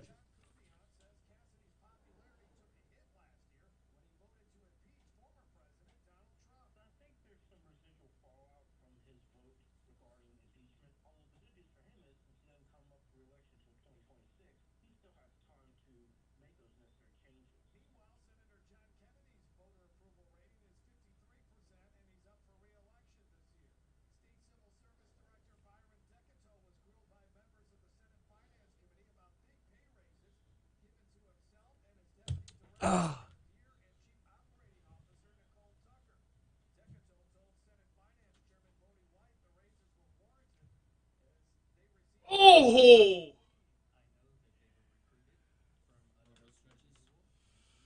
Crunches yesterday at the gym. I'm now up to where I only need to do one set, and oop, I gotta go let Chelsea in.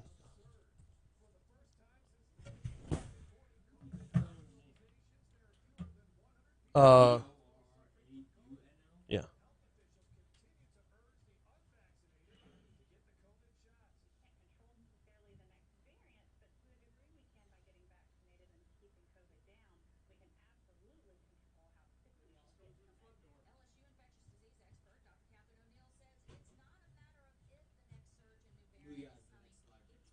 Gotcha.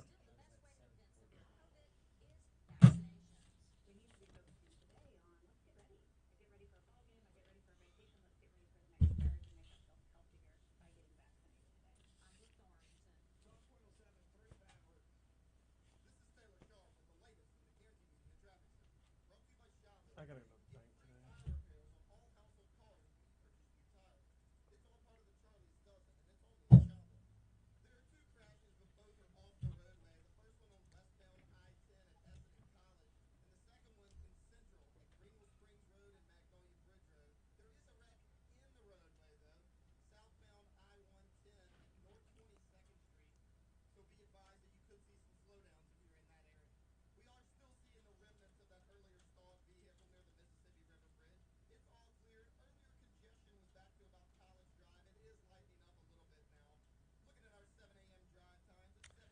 Jay Parker posted a picture of a Philly cheesesteak, and it says, shout out to Spoken Hub.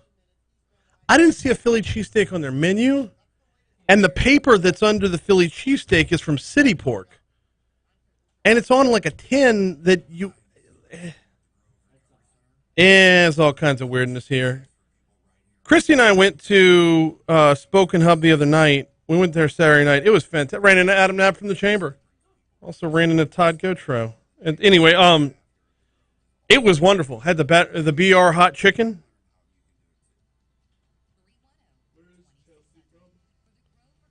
The You Aren't Alone Project. Yep.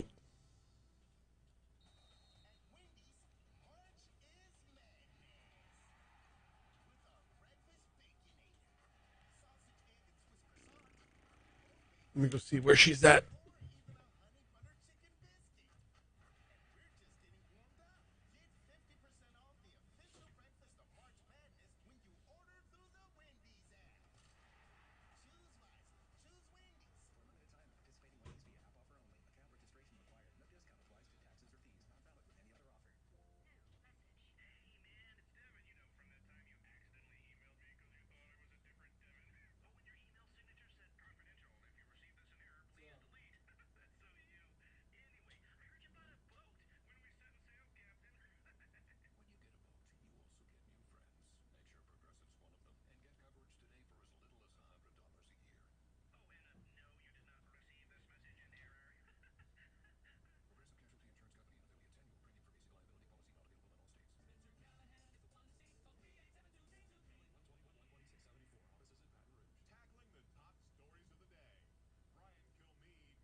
Let's get this all the way over here because you'll be talking this way. All right.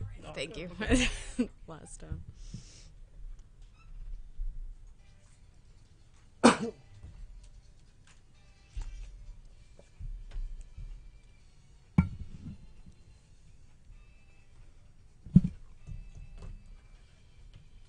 737 Talk 107.3 FM WBRP. You heard the forecast from Marissa right there. We are looking at 64 degrees in downtown Baton Rouge as we make our way through the morning. All right, coming up this Friday night, the You Aren't Alone Project has an event. Joining us now from the You Aren't Alone Project is Chelsea Borrano. Chelsea, good morning. Welcome back to Talk 107.3. How are you? Thank you. I'm doing well. Glad to have you on here. I'm glad to be talking about this because the You Aren't Alone Project caught my attention very, very early, and I think it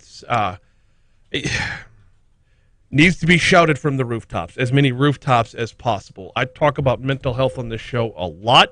We are nowhere when it comes to understanding, and I think just the title, the You Aren't Alone Project, can go a long way. What is You Aren't Alone? How did it come to be? What got you involved? The You Aren't Alone Project is a nonprofit that we started back in 2019, and it was really just built it was going to be just an awareness event, which is the event that we're going to have this Friday night, and people kept asking for more. And so during that time, I was like, we need to do more. And so we turned it into a nonprofit, and after that, we started doing programming, some like smaller scale meetups, and the idea behind it is really just to build a support network for mental health here in Baton Rouge and beyond, so that no one has to feel alone in what they're going through. Every single day, well, I shouldn't say every single day, but year after year, we report on addiction, we report on suicide, we report on the tragedies that stem from mental health, from depression, from anxiety, from everything that You Aren't Alone is working to bring to the forefront. And my question has always been, why can't we stop it here? Why can't we address it on the front end rather than having the coroner on to talk about opioid deaths? So with that, what got you involved in the first place? For me, it was my own personal journey. I was 28 and I was just really, really low, pretty depressed, wasn't leaving my house.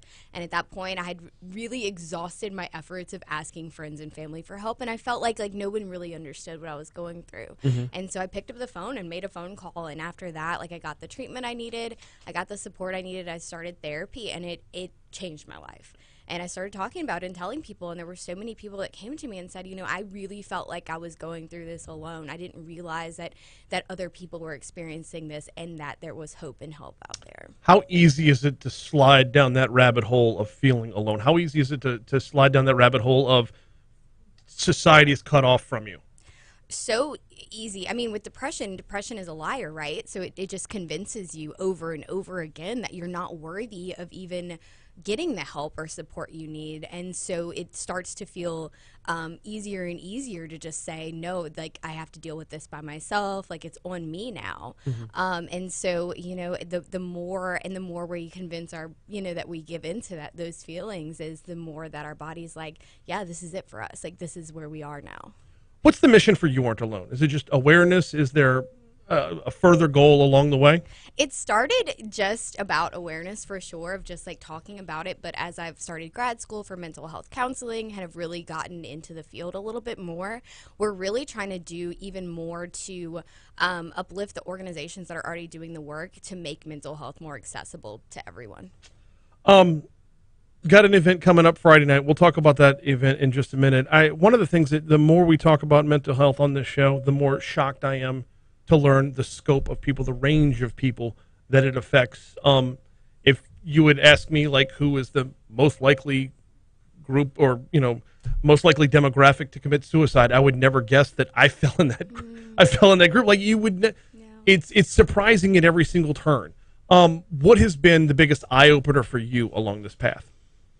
I mean, that's a big one. For me, it's really been about, it was so easy for me to say, oh, this worked for me, you should do this. And then I would hear from people, oh, I tried that and it didn't work for me, I'm still suffering. Right. And so it was really about that although we all are suffering, we're all also individuals, and so what works for somebody to help them is not going to work for everyone else. So that means that we need just a slew of services. We need that community health support. We need to be able to take care of people's basic needs. We need therapy. We need just one-on-one peer support. So we need all of these resources to survive. How bad's the pandemic been? Because in a time where if you're already feeling alone, being told to go home and stay away from everybody else cannot have helped. No. I mean, the pandemic has been really rough, especially on honestly, like, yes, for people who are already prone to depression, it was difficult. I know myself, like, sort of fell into that isolation patterns a little bit more, and it was a little bit harder to, like, force myself to get back out there. But even for people who sort of thrive on social and being around people and being connected, to suddenly sort of be cut off from that is very, very difficult. And so it was a huge shift for a lot of people, and I think we're not going to see really the impact it has for years. I completely agree. What are a few of the more common misconceptions about depression, anxiety, and the like?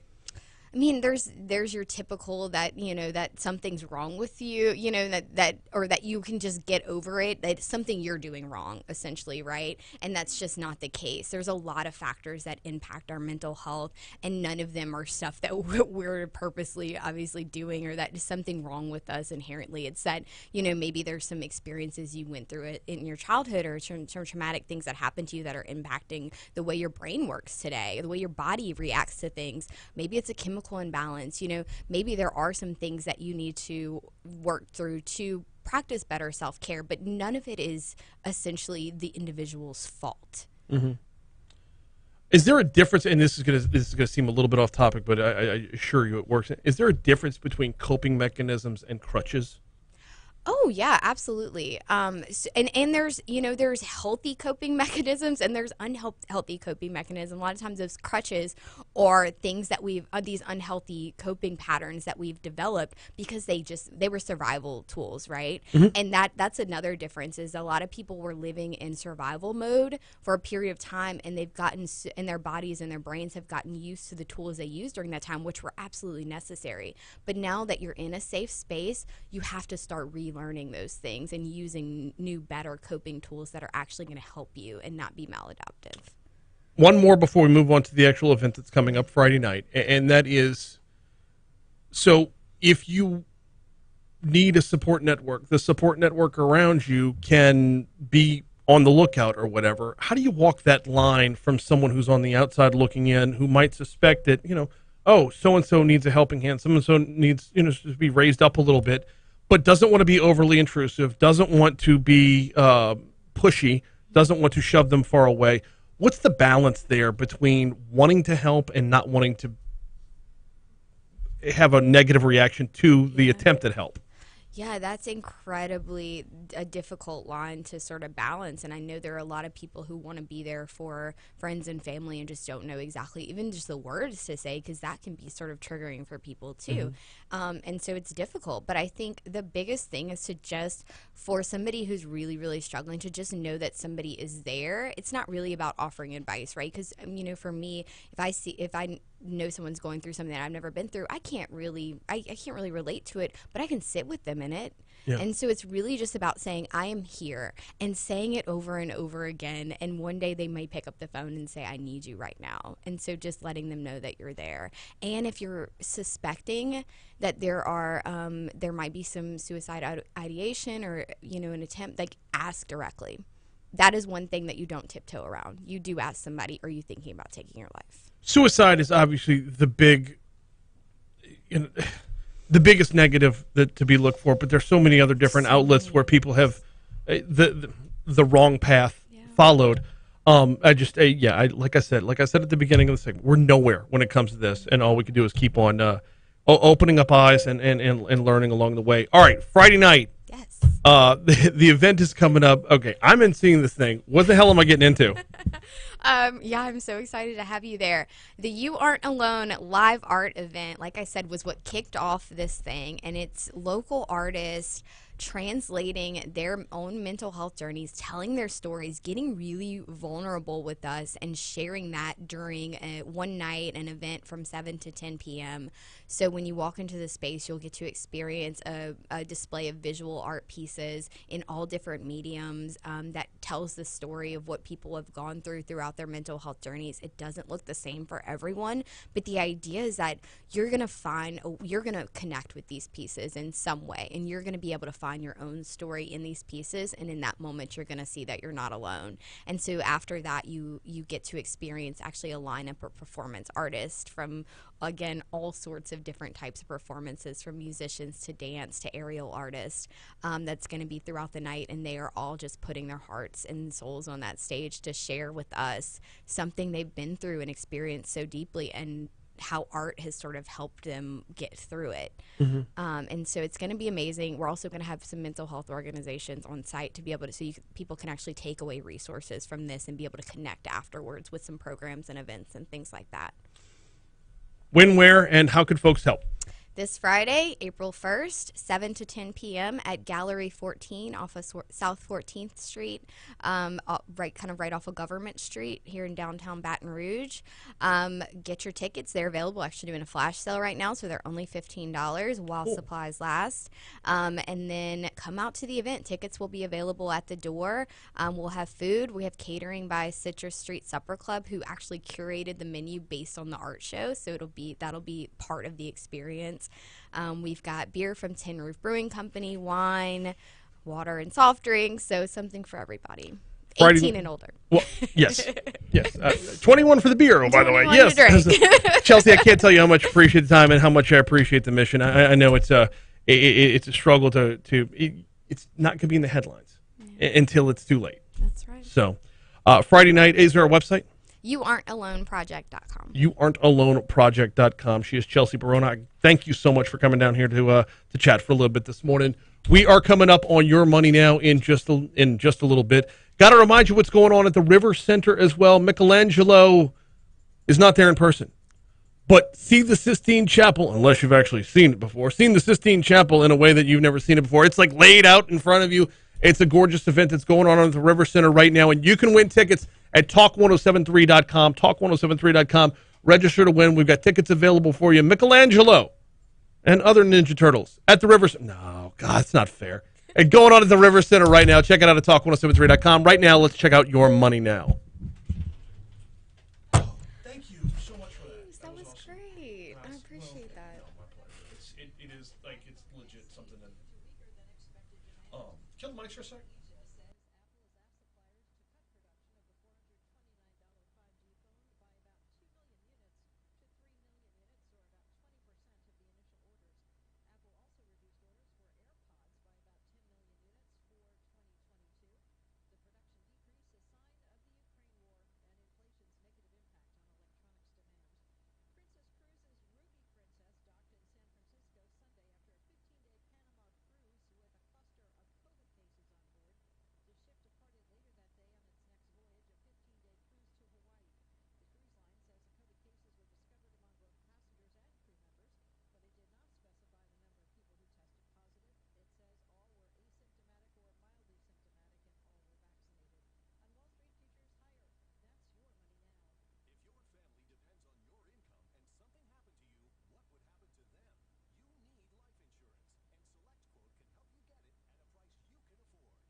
Press?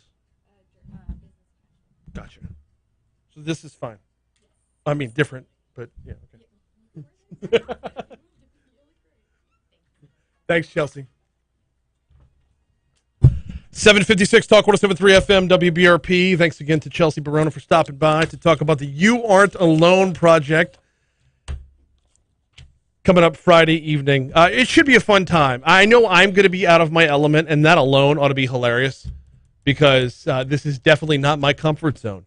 It is an uncomfortable conversation to have when talking about these things, which is why I lean into it.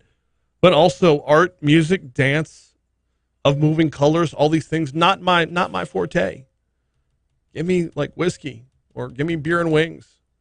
Hell, it's March Madness. Give me some college basketball. That's my wheelhouse. So it's going to be a good time. The You Aren't Alone project, definitely worth your time, worth your attention. We've got a busy hour coming your way next hour. Right now, we've only got about 2.5 minutes left, so let's knock out the outside in.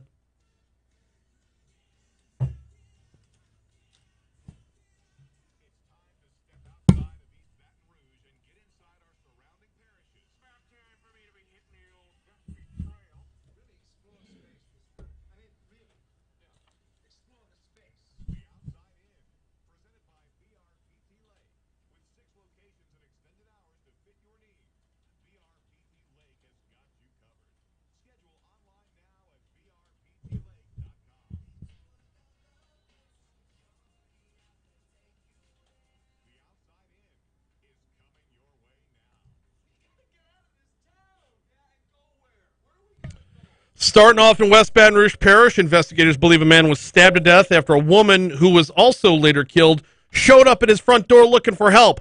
Monday morning, West Baton Rouge Sheriff's Office said a suspect was in custody, though they had not yet charged him with murder. That suspect, 58-year-old Kevin Craig.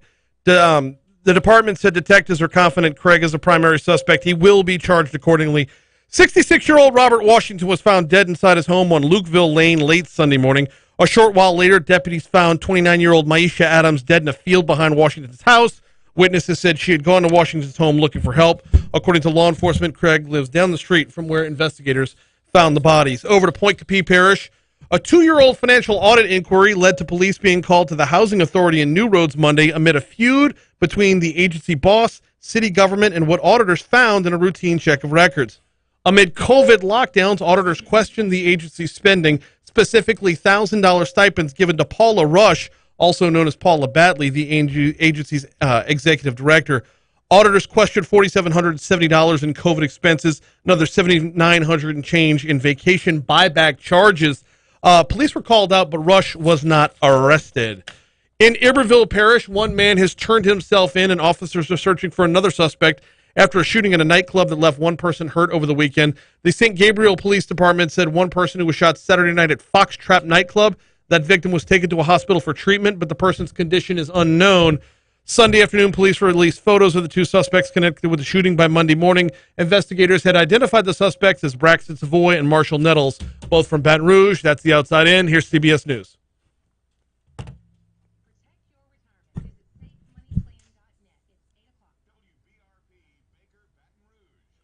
All right. Sorry, I've been way behind on the comments this morning. Let me start with Storm Warning, who says, after the state approved and built the bridge to nowhere in St. Francisville, I have zero faith our leadership will select a proper site to serve the traffic needs of Baton Rouge. Okay, that right there is pivotal. The freaking Audubon Bridge is an example of what happens when you don't push all the chips to the middle of the table and say, we're all in. When you try and piecemeal this BS, when you try and split the baby, if I can go biblical on it, when you do that, you fail. And that's what we got with the Audubon Bridge. And yeah, it is a bridge to nowhere, and it serves no one. Your cynicism, I need to stay away from because I'm trying to remain positive. But your cynicism is well heard and echoed. Debbie says, oh my God, stand up and pick one. That one! No, just kidding. I'm with you, Debbie. I'm with you. There's 10 spots. Leaving this up to the court of public opinion is how we're going to get to the damn bridge to nowhere again. There needs to be a metric. There needs to be a criteria. There needs to be an algorithm if you will, of number of vehicles served, number of vehicles that will cross it, cost to get it from 1 to 30, Highway 1 to Highway 30, width that you'd have to cover the actual water, width of you spanning the water, because those are the three biggest things, okay? Serving the public, not interfering with river traffic, and then environmentals is third. Now, the thing about the environmentals is all that's going to do is affect the overall cost, because if you've got poor environmentals, if you're going over wetlands, you're going to be elevated more. Okay. How far is it from Highway 1 to Highway 30? We've got the Atchafalaya. We've got the Bonacary. We've got more bridge, elevated interstate, elevated highway than we know what to do with in this state. So let's replicate that poo-poo and do it again. We already know how. Troy, I watched the Bridge Commission hearing yesterday. A few observations. One, thank God Jay Campbell's the chair. I'm working on getting him on the show later this week. Thank God he's the chair. He tries to hold DOT's feet to the fire. Their system of urgency is non-existent. 2, EBR and Iberville politics will cause delay. Off-the-record discussions. How can I address off-the-record discussions?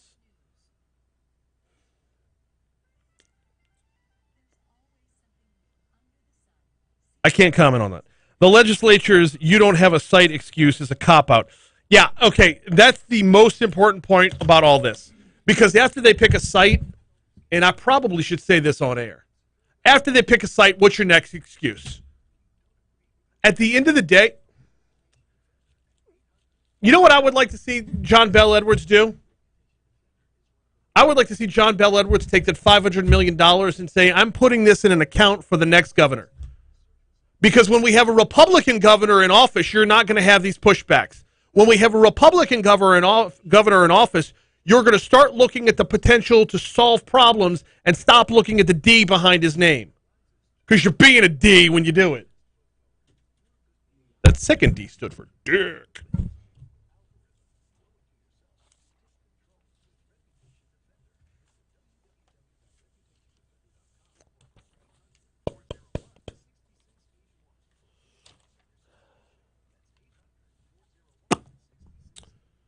I use the Audubon Bridge all the time, and Brian H., I agree. Excuses. So you use the Audubon Bridge, then you know firsthand you've got elbow room. Look, everybody in St. Francisville, bona fortuna, good on you. I'm glad you got it. It don't help the rest of us. But enjoy. I've taken the Audubon Bridge before. I drove up there just to drive across it once.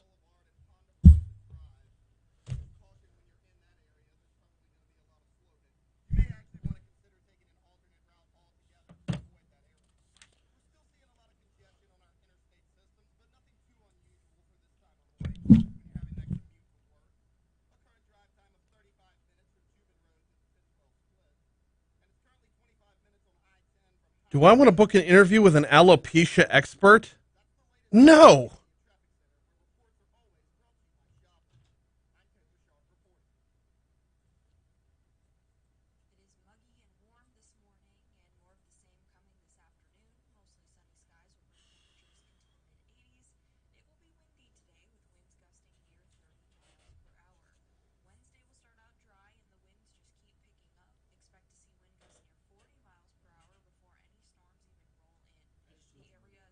Yes. Ow.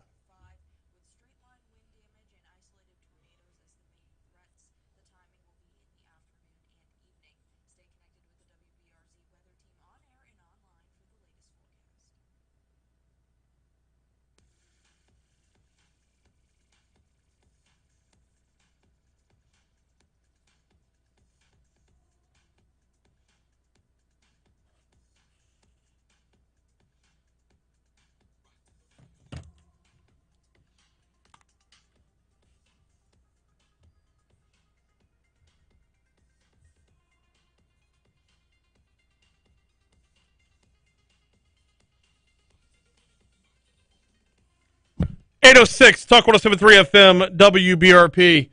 Mornings with Brian Haldane, rolling right along. Hour 3 coming your way right now. Going to talk with Senator Sharon Hewitt in just a little while. Actually, 8:15-ish. We'll get to Senator Sharon Hewitt. Talking about the veto override session. Her map is one of the maps that's going to be looked at.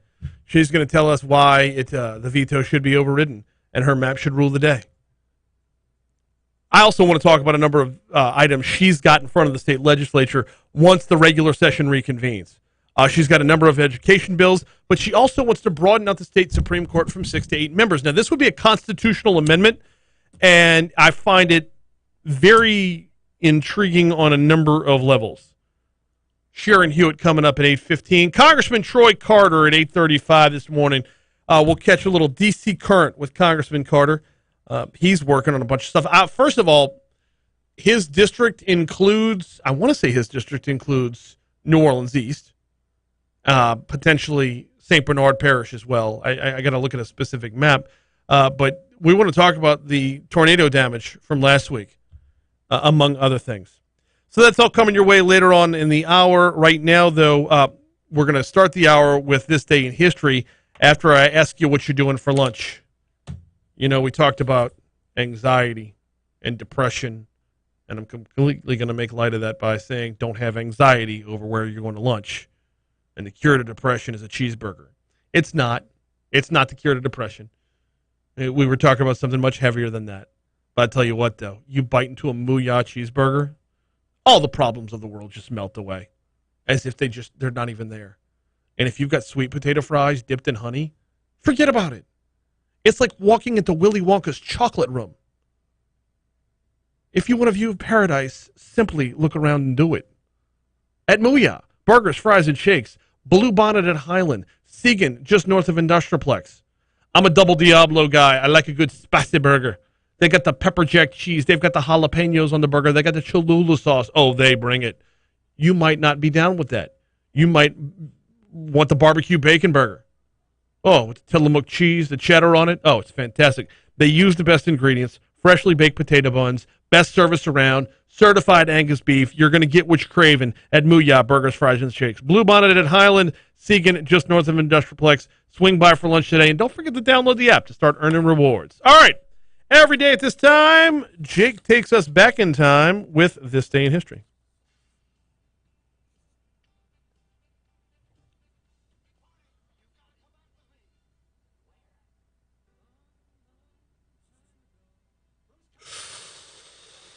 Ooh.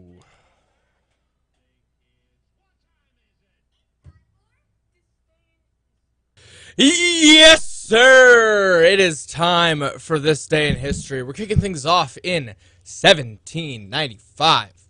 Ludwig van Beethoven has his debut performance as a pianist in Vienna at the age of 24. Brian, how did that go?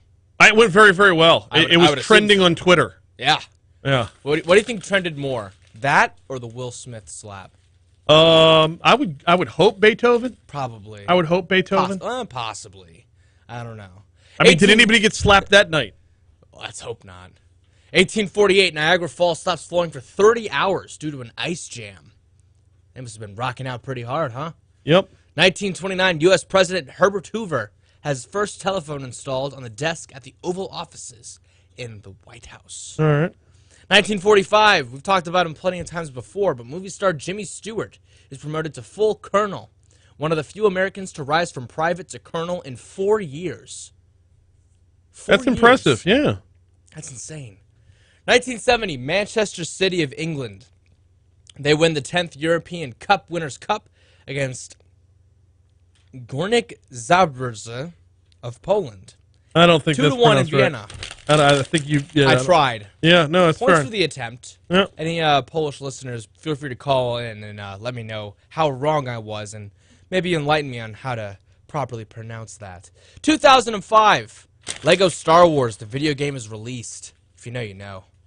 Wait, you jumped all the way to 2005? Yeah, I did. No mention of 1982? Well, what happened then? Michael Jordan's jump shot with 16 seconds remaining gives North Carolina a 63-62 victory over Georgetown for the NCAA Men's Basketball Championship.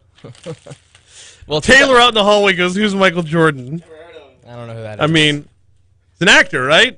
You skipped the middle initial B. It's Michael B. Jordan. Yeah. Because he beat Michael he was Jordan. in Black Panther, right? I think so. Yeah. I wanna be like Mike. 2007, Rihanna releases her hit single "Umbrella" featuring Jay-Z. It goes number 1 on the U.S. Billboard Hot 100 for 7 weeks. Okay. And pretty recently, 2021 trial of former police officer Derek Chauvin for the murder of George Floyd begins in Minneapolis. Wow. That's all the events. Let's get to the there's birthdays. a year under our belts since the trial. The trial. Okay. Longer since the incident. Sure. Birthdays. You can't have the trial before the incident. Yeah, that'd be something. Very Minority Report. Yeah.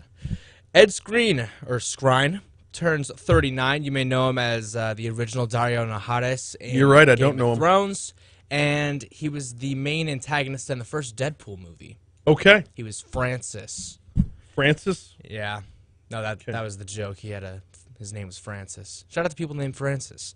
Anyway, Walt Frazier turns 77. Yes. And that's actually all I got. Nope. I know, I'm wrong. Earl Campbell, Okay. Hall of Fame running back. Okay. Born on this day in 1955. There we go. Ella McPherson, Oh, okay. model, actress. Ella McPherson, 58 years old today. Lucy Lawless. Lucy Lawless. Google her. Okay. If you know, you know. Brian Jordan, a former Cardinal and Braves outfielder, almost a two-sport guy. He almost went pro in two sports. Dang. He was born in this day in 1967. And Billy Beane, A's general manager, born on this day in 1962. The worst draft pick in the history of the Mets. Who was it? Who was it? Billy Beane. Oh, okay. Yeah. Billy Beane's the Moneyball guy. Gotcha. Well, happy birthday to all those mentioned. I mean, you could be a flop as a draft pick, an unbelievable success as a general manager, but when Brad Pitt plays you in a movie, you've succeeded. See, that's what I was confused for. Like, you said he was the general manager, and then you were saying worst draft pick. I thought he made the pick. Well, no. Before he was a general manager, he was a baseball player. Oh. You never seen Moneyball? It was a long time ago. That was before I really understood sports. I've been meaning to watch it again. I know it's really good. I saw it. But that's one of the many on my list right now. Go for it. Let's get to the holidays. First up, it's World Piano Day. Okay. It is Wait, national. did you have any deaths today? I didn't have any deaths. Okay, since I'm talking Mets, let's talk Mets. Rusty Staub passed away on this day in 2018. Rest in peace. For World Piano Day, it's National Mom and Pop Business Owners Day. And finally, it is National Vietnam War Veterans Day. It is also International Mermaid Day. What? Yeah. That was not on my website. It is on this day we celebrate the mythical half-human, half-fish creature that's been part of popular folklore for thousands of years. I would have led with that if I had known.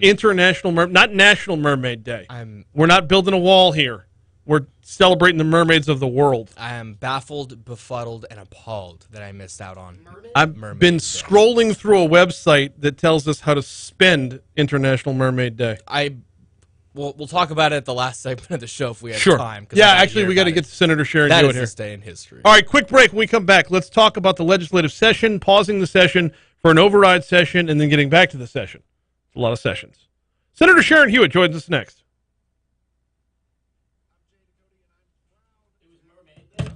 Do what?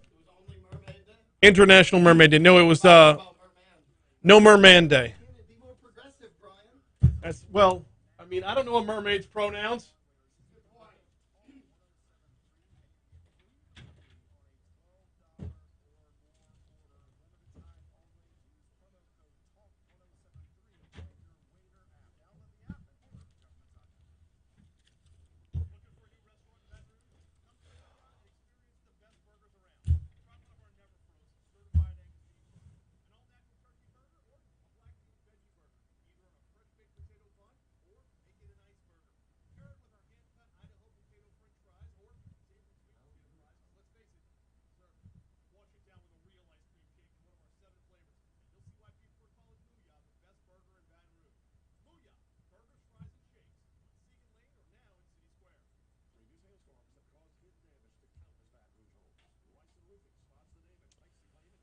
You need Hewitt's phone number.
Bad. The amount of time it's taken to get from Highland to the bridge has only increased 3 minutes throughout the duration of the show. Yeah, we don't need a bridge.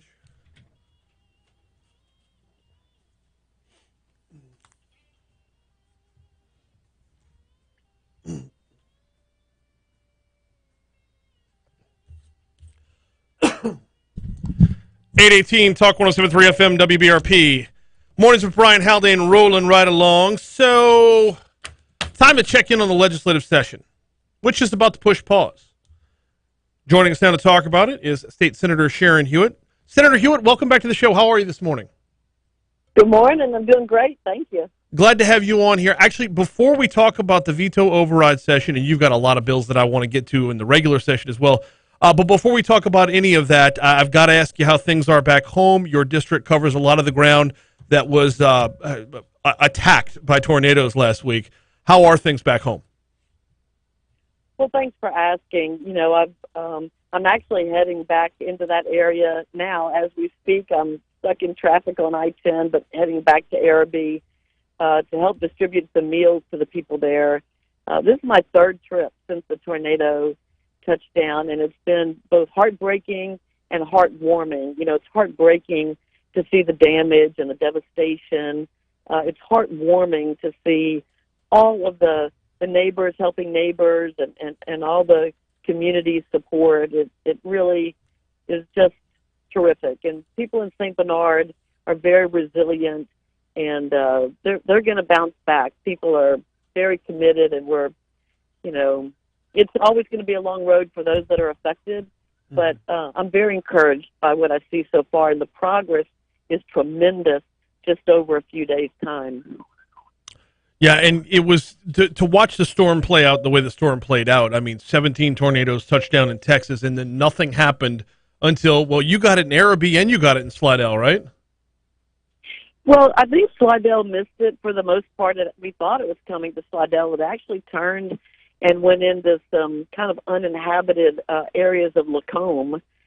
But in Araby, it was about a 2-mile path, mostly residential, I think about 300 yards wide. So it was several streets, and then the street next door was just completely untouched. And, you know, when you hear people talk about, and most people were home when it happened, you know, because it was around 7:30 at night, and everyone, you know, we don't do a lot of tornadoes in this area, but people knew to get in a bathtub, to get in an inside closet, and they did, and it basically saved many, many lives by people doing that, because they 10 minutes later would stand up, their house was gone, their roof was gone, but they were safe in the bathtub. Absolutely. And the road to recovery will continue right on into hurricane season, and that never bodes well. But we'll keep our prayers with y'all, and hopefully relief efforts with y'all as well. And side note, not to make light of anything, but being a former or a West St. Tammany native, I could tell you all of Lacombe, aside from Sal and Judy's, is an uninhabited area. Well, you know, we're fortunate. It could have been much, much worse. Of course, it touched in parts of New Orleans, but the damage was most significant in Araby, and you can see the path of the tornado. It's very obvious, and of course, it would skip over a house here and there, and then completely, you know, obliterate another house, and it's just so horrific. But people were quick to respond. I was on the ground the very next day, and there were lots of neighbors helping and contractors there, and the electric companies were there, and people, it was just so unbelievable. It was a beehive of activity on the very next day. Absolutely. So we'll be back, and I love the people of St. Bernard and the people of Araby, and we will be back. All right, let's shift to the matters at hand at the state capitol. Starting tomorrow, we're going to push pause on the legislative session. First of all, this is unusual. Veto override sessions are unusual to begin with. Having one in the middle of a regular session is going to, well, it's going to be fun to watch it play. I shouldn't say fun. It's going to be interesting to watch it play out in real time. What are you expecting tomorrow? Well, you know, the state constitution is very specific in the area of overrides. It basically says that, you know, should you choose to have an override session, but it will happen 40 days upon adjournment. And so 40 days upon adjournment is tomorrow. And so, you know, we will kind of take a pause in our regular session today, similar to what we do, you know, at the end of every week. We'll adjourn generally for the weekend and come back on Monday. So this week we will adjourn today. We will gavel in at noon tomorrow on the veto override session. We have two bills, basically, that the governor vetoed. They're identical bills, a Senate bill, my bill, Senate Bill 5, and the Speaker's bill, House Bill 1. Both deal with the congressional districts, and they're identical bills. And so, you know, we will take up each bill. The House bill has to start on the House side, the Senate bill on the Senate side. It requires a 2/3 vote. We do not go through the committee process. Those bills will just be debated on the floor, and should they pass with a 2/3 vote, then they'll pass over to the other chamber to be considered as well. So, you know, it could all happen on Wednesday. It could potentially spill over into Thursday. The law requires that it takes no more than 5 days. But because we just have two bills to consider, we think it'll go much faster than that. Yeah, we had Speaker Schechtner on yesterday talking about this as well. He said Wednesday and Thursday and probably back to regular business by Friday as well. When it comes to the your bill, which I'm going to go ahead and say your map and Speaker Schechtner's map, what's the feedback right now? Is there a feeling that this veto will be overridden? Well, you know, it takes a majority of the members to agree to go into a veto override session. So we just finished a balloting process. We had 27 members of the Senate basically acknowledge that they would like to have a veto override session. We had 72 members in the House. It takes 70 people to have 2/3 to override the veto. It takes 26 in the Senate. So if everyone that said they wanted to have a veto override session votes to override, we should have the votes to do that. Of course, there's no guarantees, right, but it is a little bit of a leading indicator as to how people may be thinking about their vote. Well, and even those numbers might be light because once you have enough to call for the override session, the remaining senators or remaining representatives don't even have a need to vote. It's already been called in, so there might be buffer room on the back end. When it comes to overriding these vetoes, we saw a veto override session at the end of the last legislative session, and y'all all came back to town, and there were no overrides to come of an override session. That kind of gives me a little bit of pause to start thinking, you know, this will be cut and dry. How much of that is lingering, or that waiting for the other shoe to drop is lingering with the override session? Well, I mean, I kind of think it's different. And first of all, the Senate did vote to override one of the bills, the Women's Fairness in Sports bill. It did not pass the House. But, you know, those are a little bit different. I do see all of those other kind of bills as different than redistricting. You know, the vote before the members now is basically, do you agree with the governor's veto message or not? And his veto message was primarily focused on, you know, his opinion that we need to have a second minority district and that is required by the Voting Rights Act was his position. I think we have laid a pretty good case for action as to why the maps that we drew are in compliance with the Voting Rights Act, as well as all of the other federal and state laws. And so that will be the crux of the debate on the Senate floor and the House floor tomorrow. State Senator Sharon Hewitt is our guest. We're talking a little bit about the veto override session, but I'm keeping a keen eye on the clock to make sure we can talk about a couple of our bills that will be up in front of the regular session once it reconvenes. One of those bills is SB 50, and this one's all about school choice. Senator Hewitt, tell me about this bill. Well, I am very excited about my education bills. This one, Senate Bill 5, basically is acknowledging that we have lots of great programs in our high schools.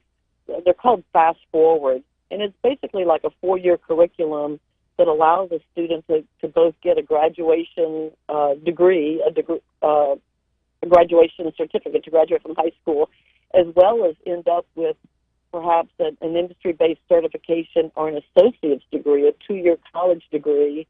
And there are 38 of those programs that have been approved by the Department of Education. Not every high school can offer every program because, it's 38. And so this bill basically says that a student could go to another high school that offers a program that he or she would like to take, and assuming that the other high school has the capacity, available to take him. And so it's just opening up many more opportunities for our students, where not everyone is destined or wants to go to a 4-year college program. How exciting would it be for a person to graduate from high school and have, a certification or an associate's degree that allows them to go directly to work? No, 100%. And we're learning more and more every day that different paths, being amenable to different paths, is going to prove to be great, not just for the students, but for the workforce and for Louisiana overall.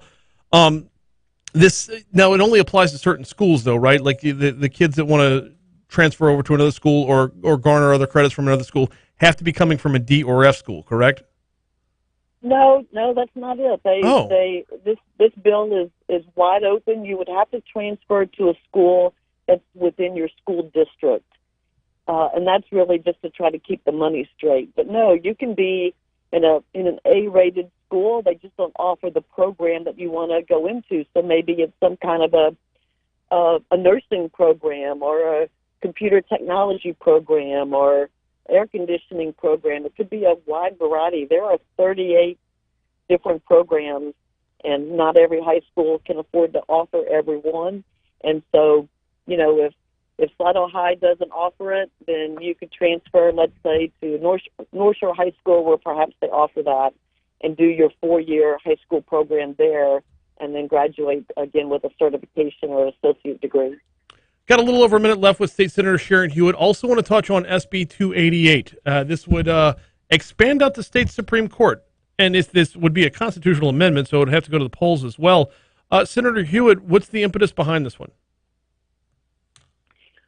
Well, we introduced a bill similar to that a year ago, and that was to expand the court from 7 seats to 9 seats.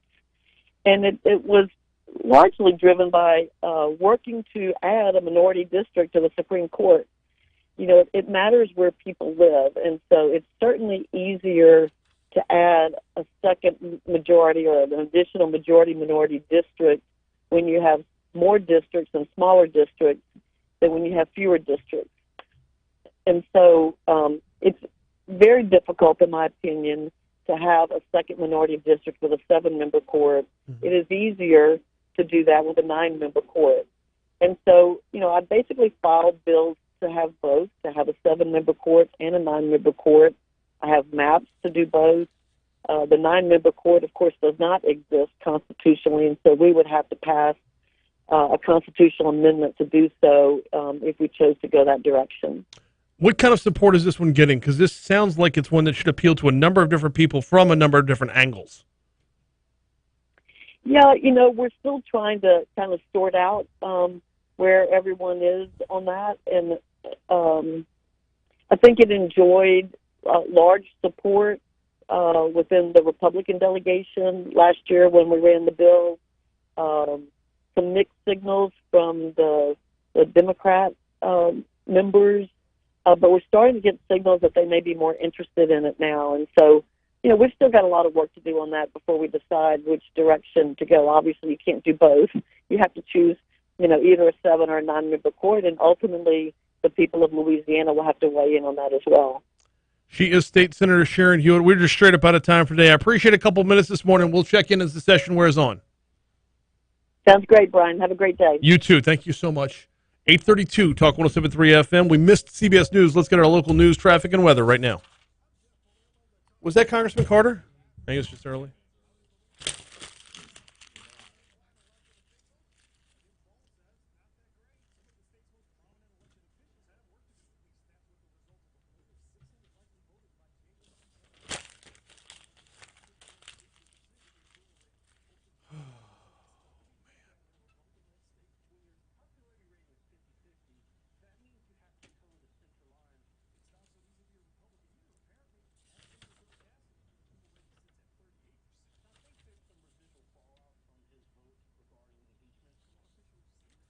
I'm going to go back to this $500 million for just a minute. Oh, and I didn't get a chance to ask the senator about it.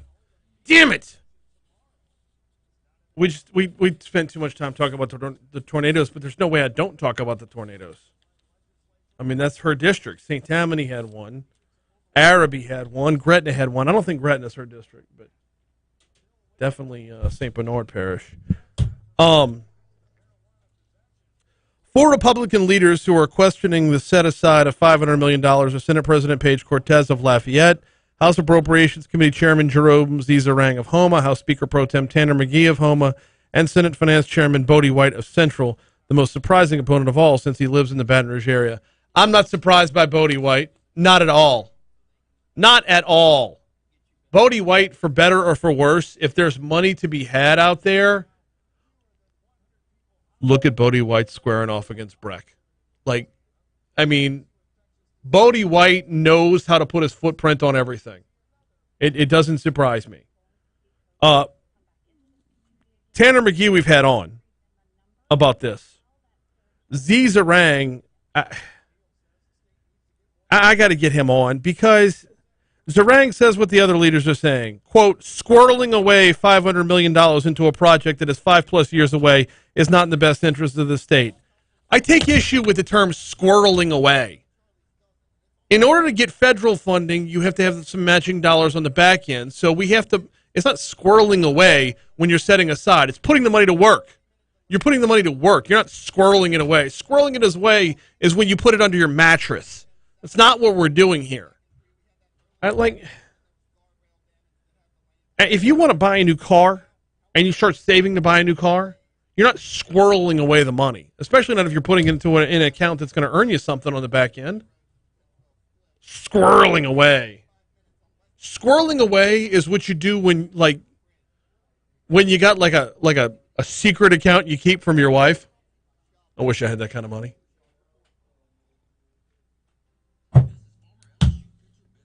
I don't know. I think that verbiage is intentional to crap on the idea.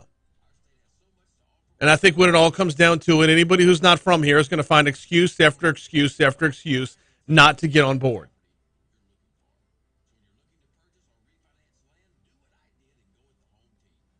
So, screw it. Bag it. Throw it away. See, this is why I can't hold public office. I get all, yeah.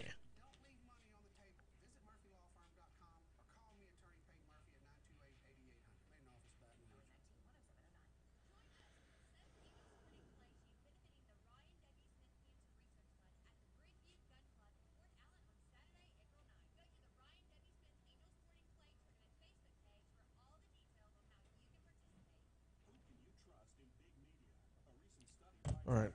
Anybody got any questions for Congressman Carter? Mr. Carter?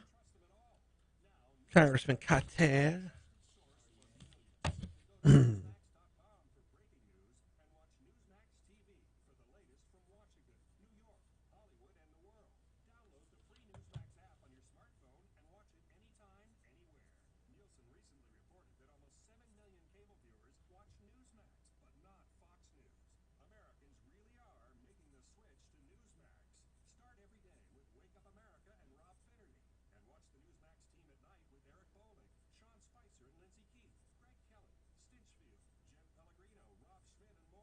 Should I ask Congressman Carter about the importance of the passage of time?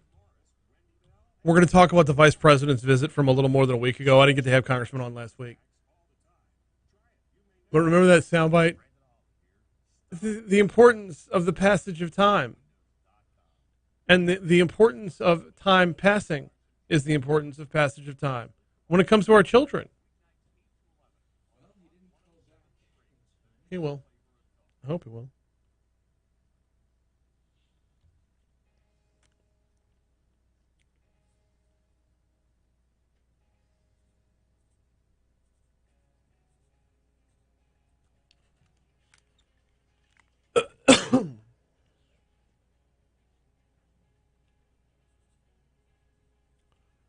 (837) Talk 107.3 FM WB. Sorry. Sorry. Got a text right as we were coming back in, and it made me laugh. 838 Talk 107.3 FM WBRP. Mornings with Brian Haldane rolling right along. Expected to be joined by Congressman Troy Carter in just a moment. Got a lot to talk about the Congressman, not the least of which is some of what we talked with Senator Hewitt about. The tornadoes affected his district last week.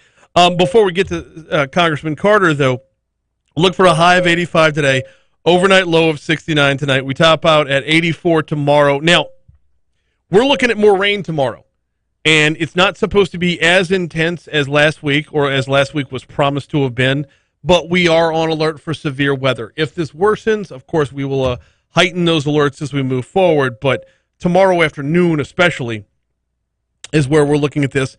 And it's going to reset the cooler weather a little bit. Overnight low Wednesday into Thursday is 53, topping out at 76 on Thursday. Yes, we're to the point now in the year where 76 is cooler, right? And it won't be long before 85 will be cooler. By the way, overnight low Thursday into Friday, 47. Oh, that's going to be nice stepping out of the house on Friday morning. Going to be real nice and cool. Right now we're at 67 degrees in downtown Baton Rouge. Hoping to reconnect with Congressman Troy Carter here. He called in the middle of the last segment, and Jake was like, you can hold if you want, but you're a little bit early. So, hoping to reconnect with Congressman Carter right here. In the meanwhile, got to remind you about the folks over at Complete Collision Center. Complete Collision, CompleteCollision.com. Tell you about Complete Collision Center every day. And normally I tell you about their certifications and their commitment to continuing education, their commitment to staying on the forefront of the business, finding hidden damage, the difference between replace versus repair. What is the latest in your car's technology, your make and model's technology? I tell you about that every day. What I don't often tell you about is if you get into an accident, you're going to have a lot of people coming at you as to where you should take your car. All right. First of all, you're going to get on the phone with your insurance company because, they're the ones that are going to pay for this. You pay for your insurance for a reason. They're picking up the tab. Now, they're going to tell you, hey, take your car to XYZ Body Shop. You could tell them, bag that idea. I'm going to see Doug and his team at Complete Collision Center. And the insurance company might put up a little bit of a fight, but guess what? Doug's going to pick up that fight for you. It's up to you where you take your car after an accident. Whether it be the insurance company throwing a suggestion your way because they've got a direct repair deal with somebody that makes it cheaper for them, doesn't affect you, makes it cheaper for them, also kind of takes you out of the mix. The insurance company becomes the client, not you. No, stay in charge. You're going to see a tow truck driver show up from out of nowhere. He's going to suggest you go to a body shop, maybe his, maybe a buddy of his. No. Complete Collision, CompleteCollision.com. 768-9898 is the phone number, 768-9898. Don't let who you choose to repair your vehicle be your second accident. Check out CompleteCollision.com. All right. Man. Getting a little bummed about this. Congressman Carter was supposed to call us right back. This was pretty cut and dry. He was on the phone. We had him. Not to worry. We got a lot of ground to cover anyway. Did I throw away what I was just talking about during the break? No, I did not. I have it right here. Can I talk more about the bridge? Can I complain? Oh, there he is. Can I complain a little more about the bridge?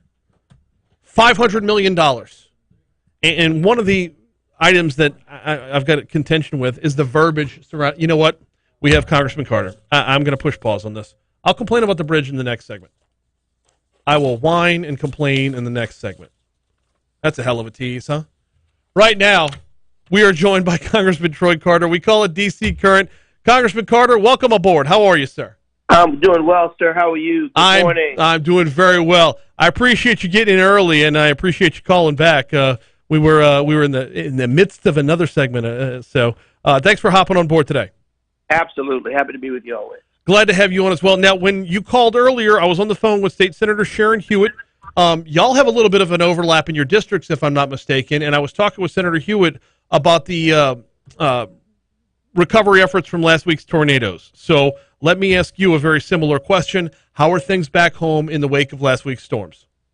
Well, it's very difficult, man. You know, the senator and I, along with the governor and other members of the legislature and other leaders, had an opportunity to fly over to view some of the devastation throughout the district. Of course, the greatest amount of devastation we had, excuse me, was in Araby, in St. Bernard Parish, and just heartbreaking to see the pain of the people who had to endure this tornado. It's devastating, but I'll tell you, in the midst of the devastation, what was quite amazing was the resolve and the strength of the people who, even themselves, who suffered damage, left their homes to look after their neighbors, to assist and to help. Shows a lot about the strength of the people in Louisiana. We started resources flowing immediately to try and help with blue roofs and other items to get people moving back.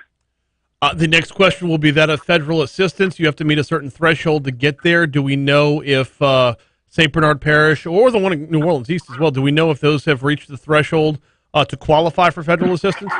I don't know if they're finished the evaluation yet. There's an evaluation process that has to determine and assess the level of damage to determine if federal assistance is appropriate. But just to be clear, when we talk about the level of federal assistance, if there's a declaration called determining what amount of money or damage was caused, it doesn't mean that resources will not flow. It just means that it'll come from different pots. If there's a federal declaration, there's a threshold of damage that has to be met. If that threshold is not met, resources from the state are available, resources from the SBA are available. So people should not confuse those distinctions to suggest that no resources will flow if they don't meet it. So people will still have access. There's still resources to be gotten to assist people with rebuilding, and of course we have a tremendous amount of philanthropic organizations that have really stepped up, offering resources to help people that may have been uninsured or underinsured, to make sure that we assist these communities with rebounding. Oh, and then there's the mathematics of it. If the threshold isn't met, it's just more affordable. I don't mean to put it on such a callous level, but as a state, we can handle our own to a certain point. We don't need to call in the feds unless we need to call in the feds, and God knows we call on them enough. Well, that's exactly how it works. Now, remember, the state has more money now than we've had in a very long time. Through the American Rescue Plan, there's been a lot of money. Through the infrastructure plan, there's been a lot of money. So the state will recognize and say that we're in a better position than we've been in a very long time to care for its people. So very proud that we've been able to deliver those resources to the people of Louisiana at a time when we need it most. I'm glad you brought up the infrastructure plan because we had to miss last week's visit, which means this is the first time I've talked to you since Vice President Kamala Harris visited Southwest Louisiana. You were part of that trip. Broadband was the focus of that trip. Break it down for me. How'd it go? Well, it was incredible because we had an opportunity to show that every part of Louisiana is important, that we don't just go to the big cities, to the places where, the population are heavy, but we also go to communities where they don't historically get the level of attention. We were in Sunset, Louisiana, in Acadiana, to demonstrate that every part of Louisiana is important.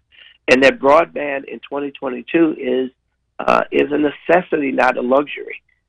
So proud that the Vice President thought enough of Louisiana, thought enough of our smaller rural towns to make a special trip to fly into Scott and land Air Force Two and get off and mingle with the people and talk about the importance of providing broadband to our rural communities that in some cases have no fiber, so we're going to lay fiber so they can have it, have access, but then also the communities that people can't afford it even if the fiber were there, to talk about resources to assist with making it affordable so people will have access to telehealth, so people will have access to business opportunities, so students will have access to distant learning in classroom settings.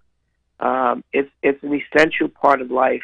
COVID showed us that issue that my dear Senator Beth Mizell, who's a colleague of mine, I've been fighting for years, and I've supported her in making sure that we expand broadband. And now we have an opportunity to do that thanks to the Biden-Harris administration. The broadband was one part of this. Flood mitigation played into this trip as well, did it not? Well, absolutely.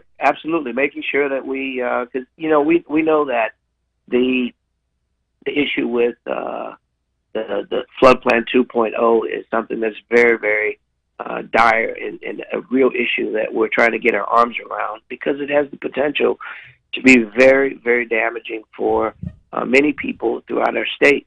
In some cases, people's insurance can go from $500 to $2,000. Brian, that's a game changer. In many cases, a deal breaker.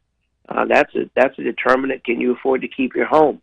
So part of the visit is to discuss and talk about ways that we will be able to mitigate that and create assistance for people that need help in the area of flood insurance as well as flood protection. No, 100%, and we're actually starting to see return on investment when it comes to those flood mitigation efforts. What was just CPRA actually building ground, building earth. It was the flood mitigation efforts were all the difference in Hurricane Ida. Anything outside the levee district saw flood damage. Anything inside the levee district was more wind damage than rising waters. We've seen that we can do the job. If we put money into it, we will see the results. And we saw that happen after Katrina as well. After Katrina, we went and we rebuilt the levee systems, and as a result of that, we saw those protections work. And, huge shout out to CPRA, Chip Klein and his team for doing an incredible job, being boots on the ground and recognizing and really being good stewards of the public's trust to be on the ground, listening to the people, preparing and making sure that we go forward. Great organization with great leadership that we are happy to be able to provide the resources so they can do their jobs. Don't inflate Chip's ego. No, not here. Do not. Just kidding. Chip does a phenomenal job over at CPRA, and we do see the fruits of his labor. If not, physically in front of us, then when we see those damage totals come in after a storm. Before I get you out of here, let's stick with the disaster recovery. More than $1 billion announced coming down for not just Ida but Laura. Those dollars are going to go a long way. It's frustrating in a sense that we're still rebuilding from Laura, and we're on the cusp of the 2022 hurricane season now. Yeah, the Laura situation is a complex one, as you know, that predates me. But I will tell you, the mere fact that Republican, Democrat, or other, this administration recognizes the importance of providing for Laura even after the fact. These are resources that Garrett Graves and Senator Cassidy and others have been fighting for, and I'm happy to have joined in the fight as a new member to provide those resources for the people of Lake Charles who so desperately needed help. We should never let politics or anything get in the way of providing resources for the people. And this administration has demonstrated a willingness to do that. And unfortunately, we know that due to climate change and global warming and all those other environmental impacts, we know that storms come faster, stronger, more frequently, and we have to be prepared. And unfortunately, this is not an anomaly. This is not something that happens every so often. We know that hurricane season comes every single year. They come in varying forms, and lately they've been coming bigger and stronger. So we have to build back resiliently. We have to be stronger, and we have to be quick to prepare our neighbors so that we can mitigate storms as they come. It's not a guess. We don't think they're coming. We know they're coming.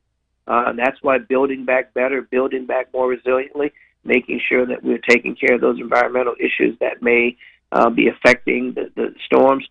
All of these things together, it's not any one thing that makes it better. It's the combination of all of our proactive efforts to strengthen our resources, to strengthen our levees, to mitigate the flooding, to build back our grid stronger so we don't have these massive outages every single time there's a hurricane. We've got to be better. We've got to do things differently. We can't keep doing them the old way and expecting different results. Well, and June 1, the beginning of hurricane season, is but a date on a calendar. I don't think the people of Araby care that their house was knocked down by something that didn't have a name on it. That's exactly right. And the disadvantage that we have, particularly with tornadoes, is we get no warning. Hurricanes, we get a warning. People have time to evacuate, time to move, time to get water, board their houses, do all the things that are necessary. Tornadoes don't. So we have to be 24/7, 365 days a year prepared for natural disasters, not just during hurricane season. We are way long. He is Congressman Troy Carter. I greatly appreciate the time. We will talk to you next week, sir. Now, listen, next time I want to spend some time talking about our community projects because it's a real big deal for the people of Louisiana. I'd love to chat on that. We will move that to the top of the agenda next week. Thank you, sir. Thank you, my friend. Always. We're super long for a break. Quick break. We'll close it out next.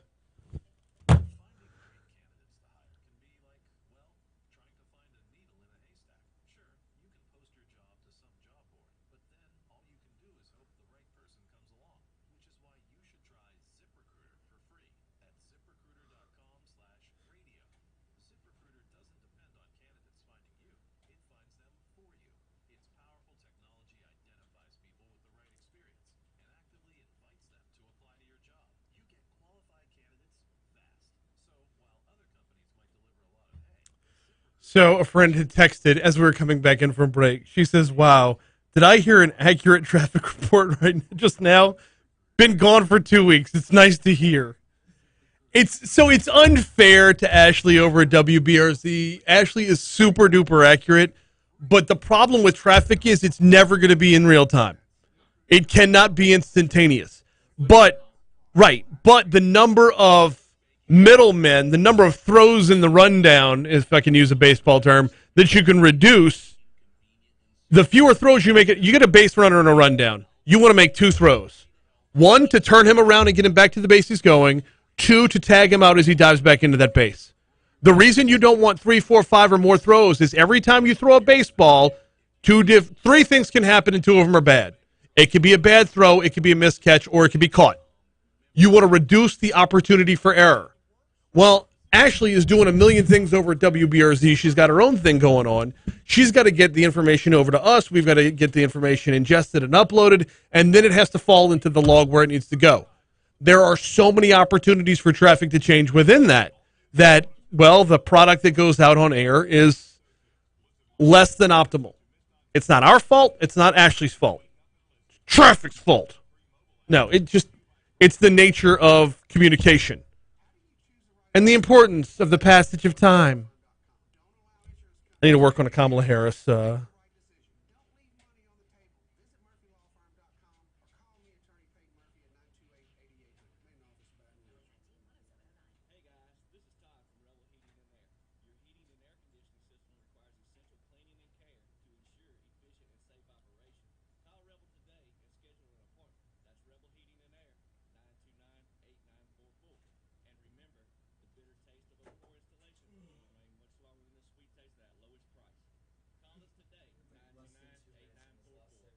Crap.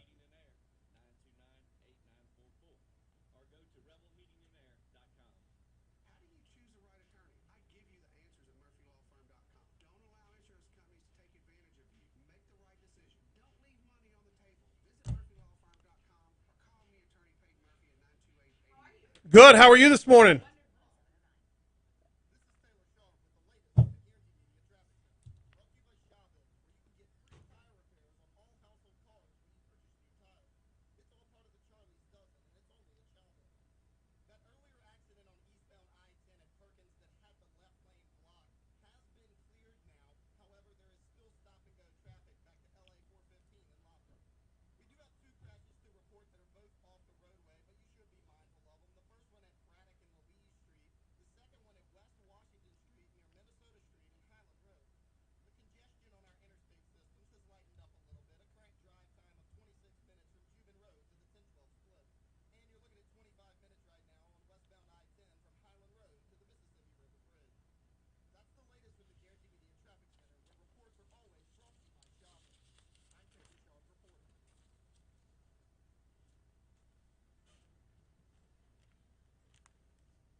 .858 Talk 107.3 FM WBRP. One segment to go here on Mornings with Brian Haldane. I ran super long with Congressman Carter there, and I don't apologize. That was really good content. It was really good information. And we probably cut the segment a few minutes too short, but I didn't want to run out of time on the show. I don't have enough time to get back into the bridge topic today.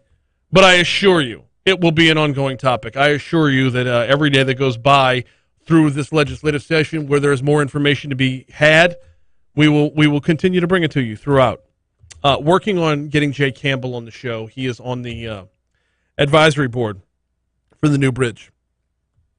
Hey, before I get out of here, Breck's Baton Rouge Zoo, Zippity Zoo Fest coming up this weekend. Come celebrate the 52nd birthday of the zoo with Zippity Zoo Fest.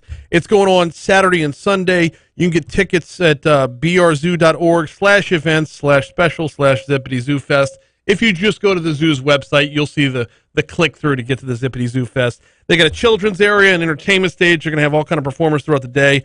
Ambassador animal meet and greets. You're going to have animal enrichments and keeper chats. This was the part that my kids dug the most. I was shocked. It's like being in a zoology class at the zoo, and they dug it. They totally got into it. Also, photo contest winners. There's a lot more going on. Zippity Zoo Fest coming up at Breck's Baton Rouge Zoo Saturday and Sunday this weekend. That's going to do it for us. I'm out of here. The Fox News Rundown is next. I'll be back at it tomorrow with Mornings with Brian Haldane on Talk 107.3.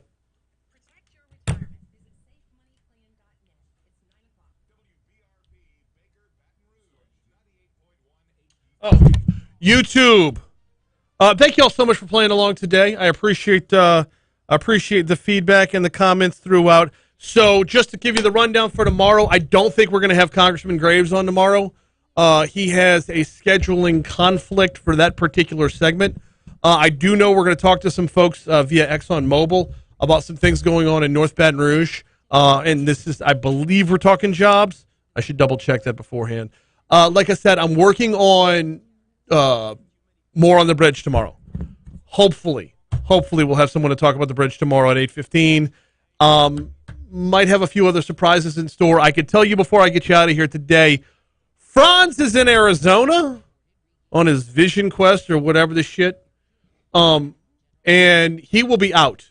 Normally when Franz is out of town, he can call in. Here's the thing, though. Arizona is a completely different time zone. I don't want 4:25 a.m. Franz on the show. Like, I don't want 4:25 a.m. me on the show. 4:25 a.m., actually 4:25, I'm usually at the corner of Government and South Acadian. And I'm here 5 minutes later to walk through the front door at 4:30. I was about 4 minutes late this morning. I got through the door at 4:34. Any Hoosers. Franz is going to be out. So his co-host on the Legally Unfiltered podcast, Richard Sprinkle, going to be in studio tomorrow. We're going to break down all the topics. We're going to make fun of Franz. In fact, let's find a way to make this YouTube interactive. I don't know what that is yet, but tune in 6 a.m. tomorrow. Hey, if you haven't hit subscribe yet, go ahead and do that, please. You'll get alerts when we go live, not just for the show, but as severe weather makes its way through the area tomorrow and before we hit hurricane season. And as the legislative session wears on, you just don't know when we're going to be coming at you. So Thank you for joining us today. Have a great day. Have a productive day, and we'll see you tomorrow. Thanks.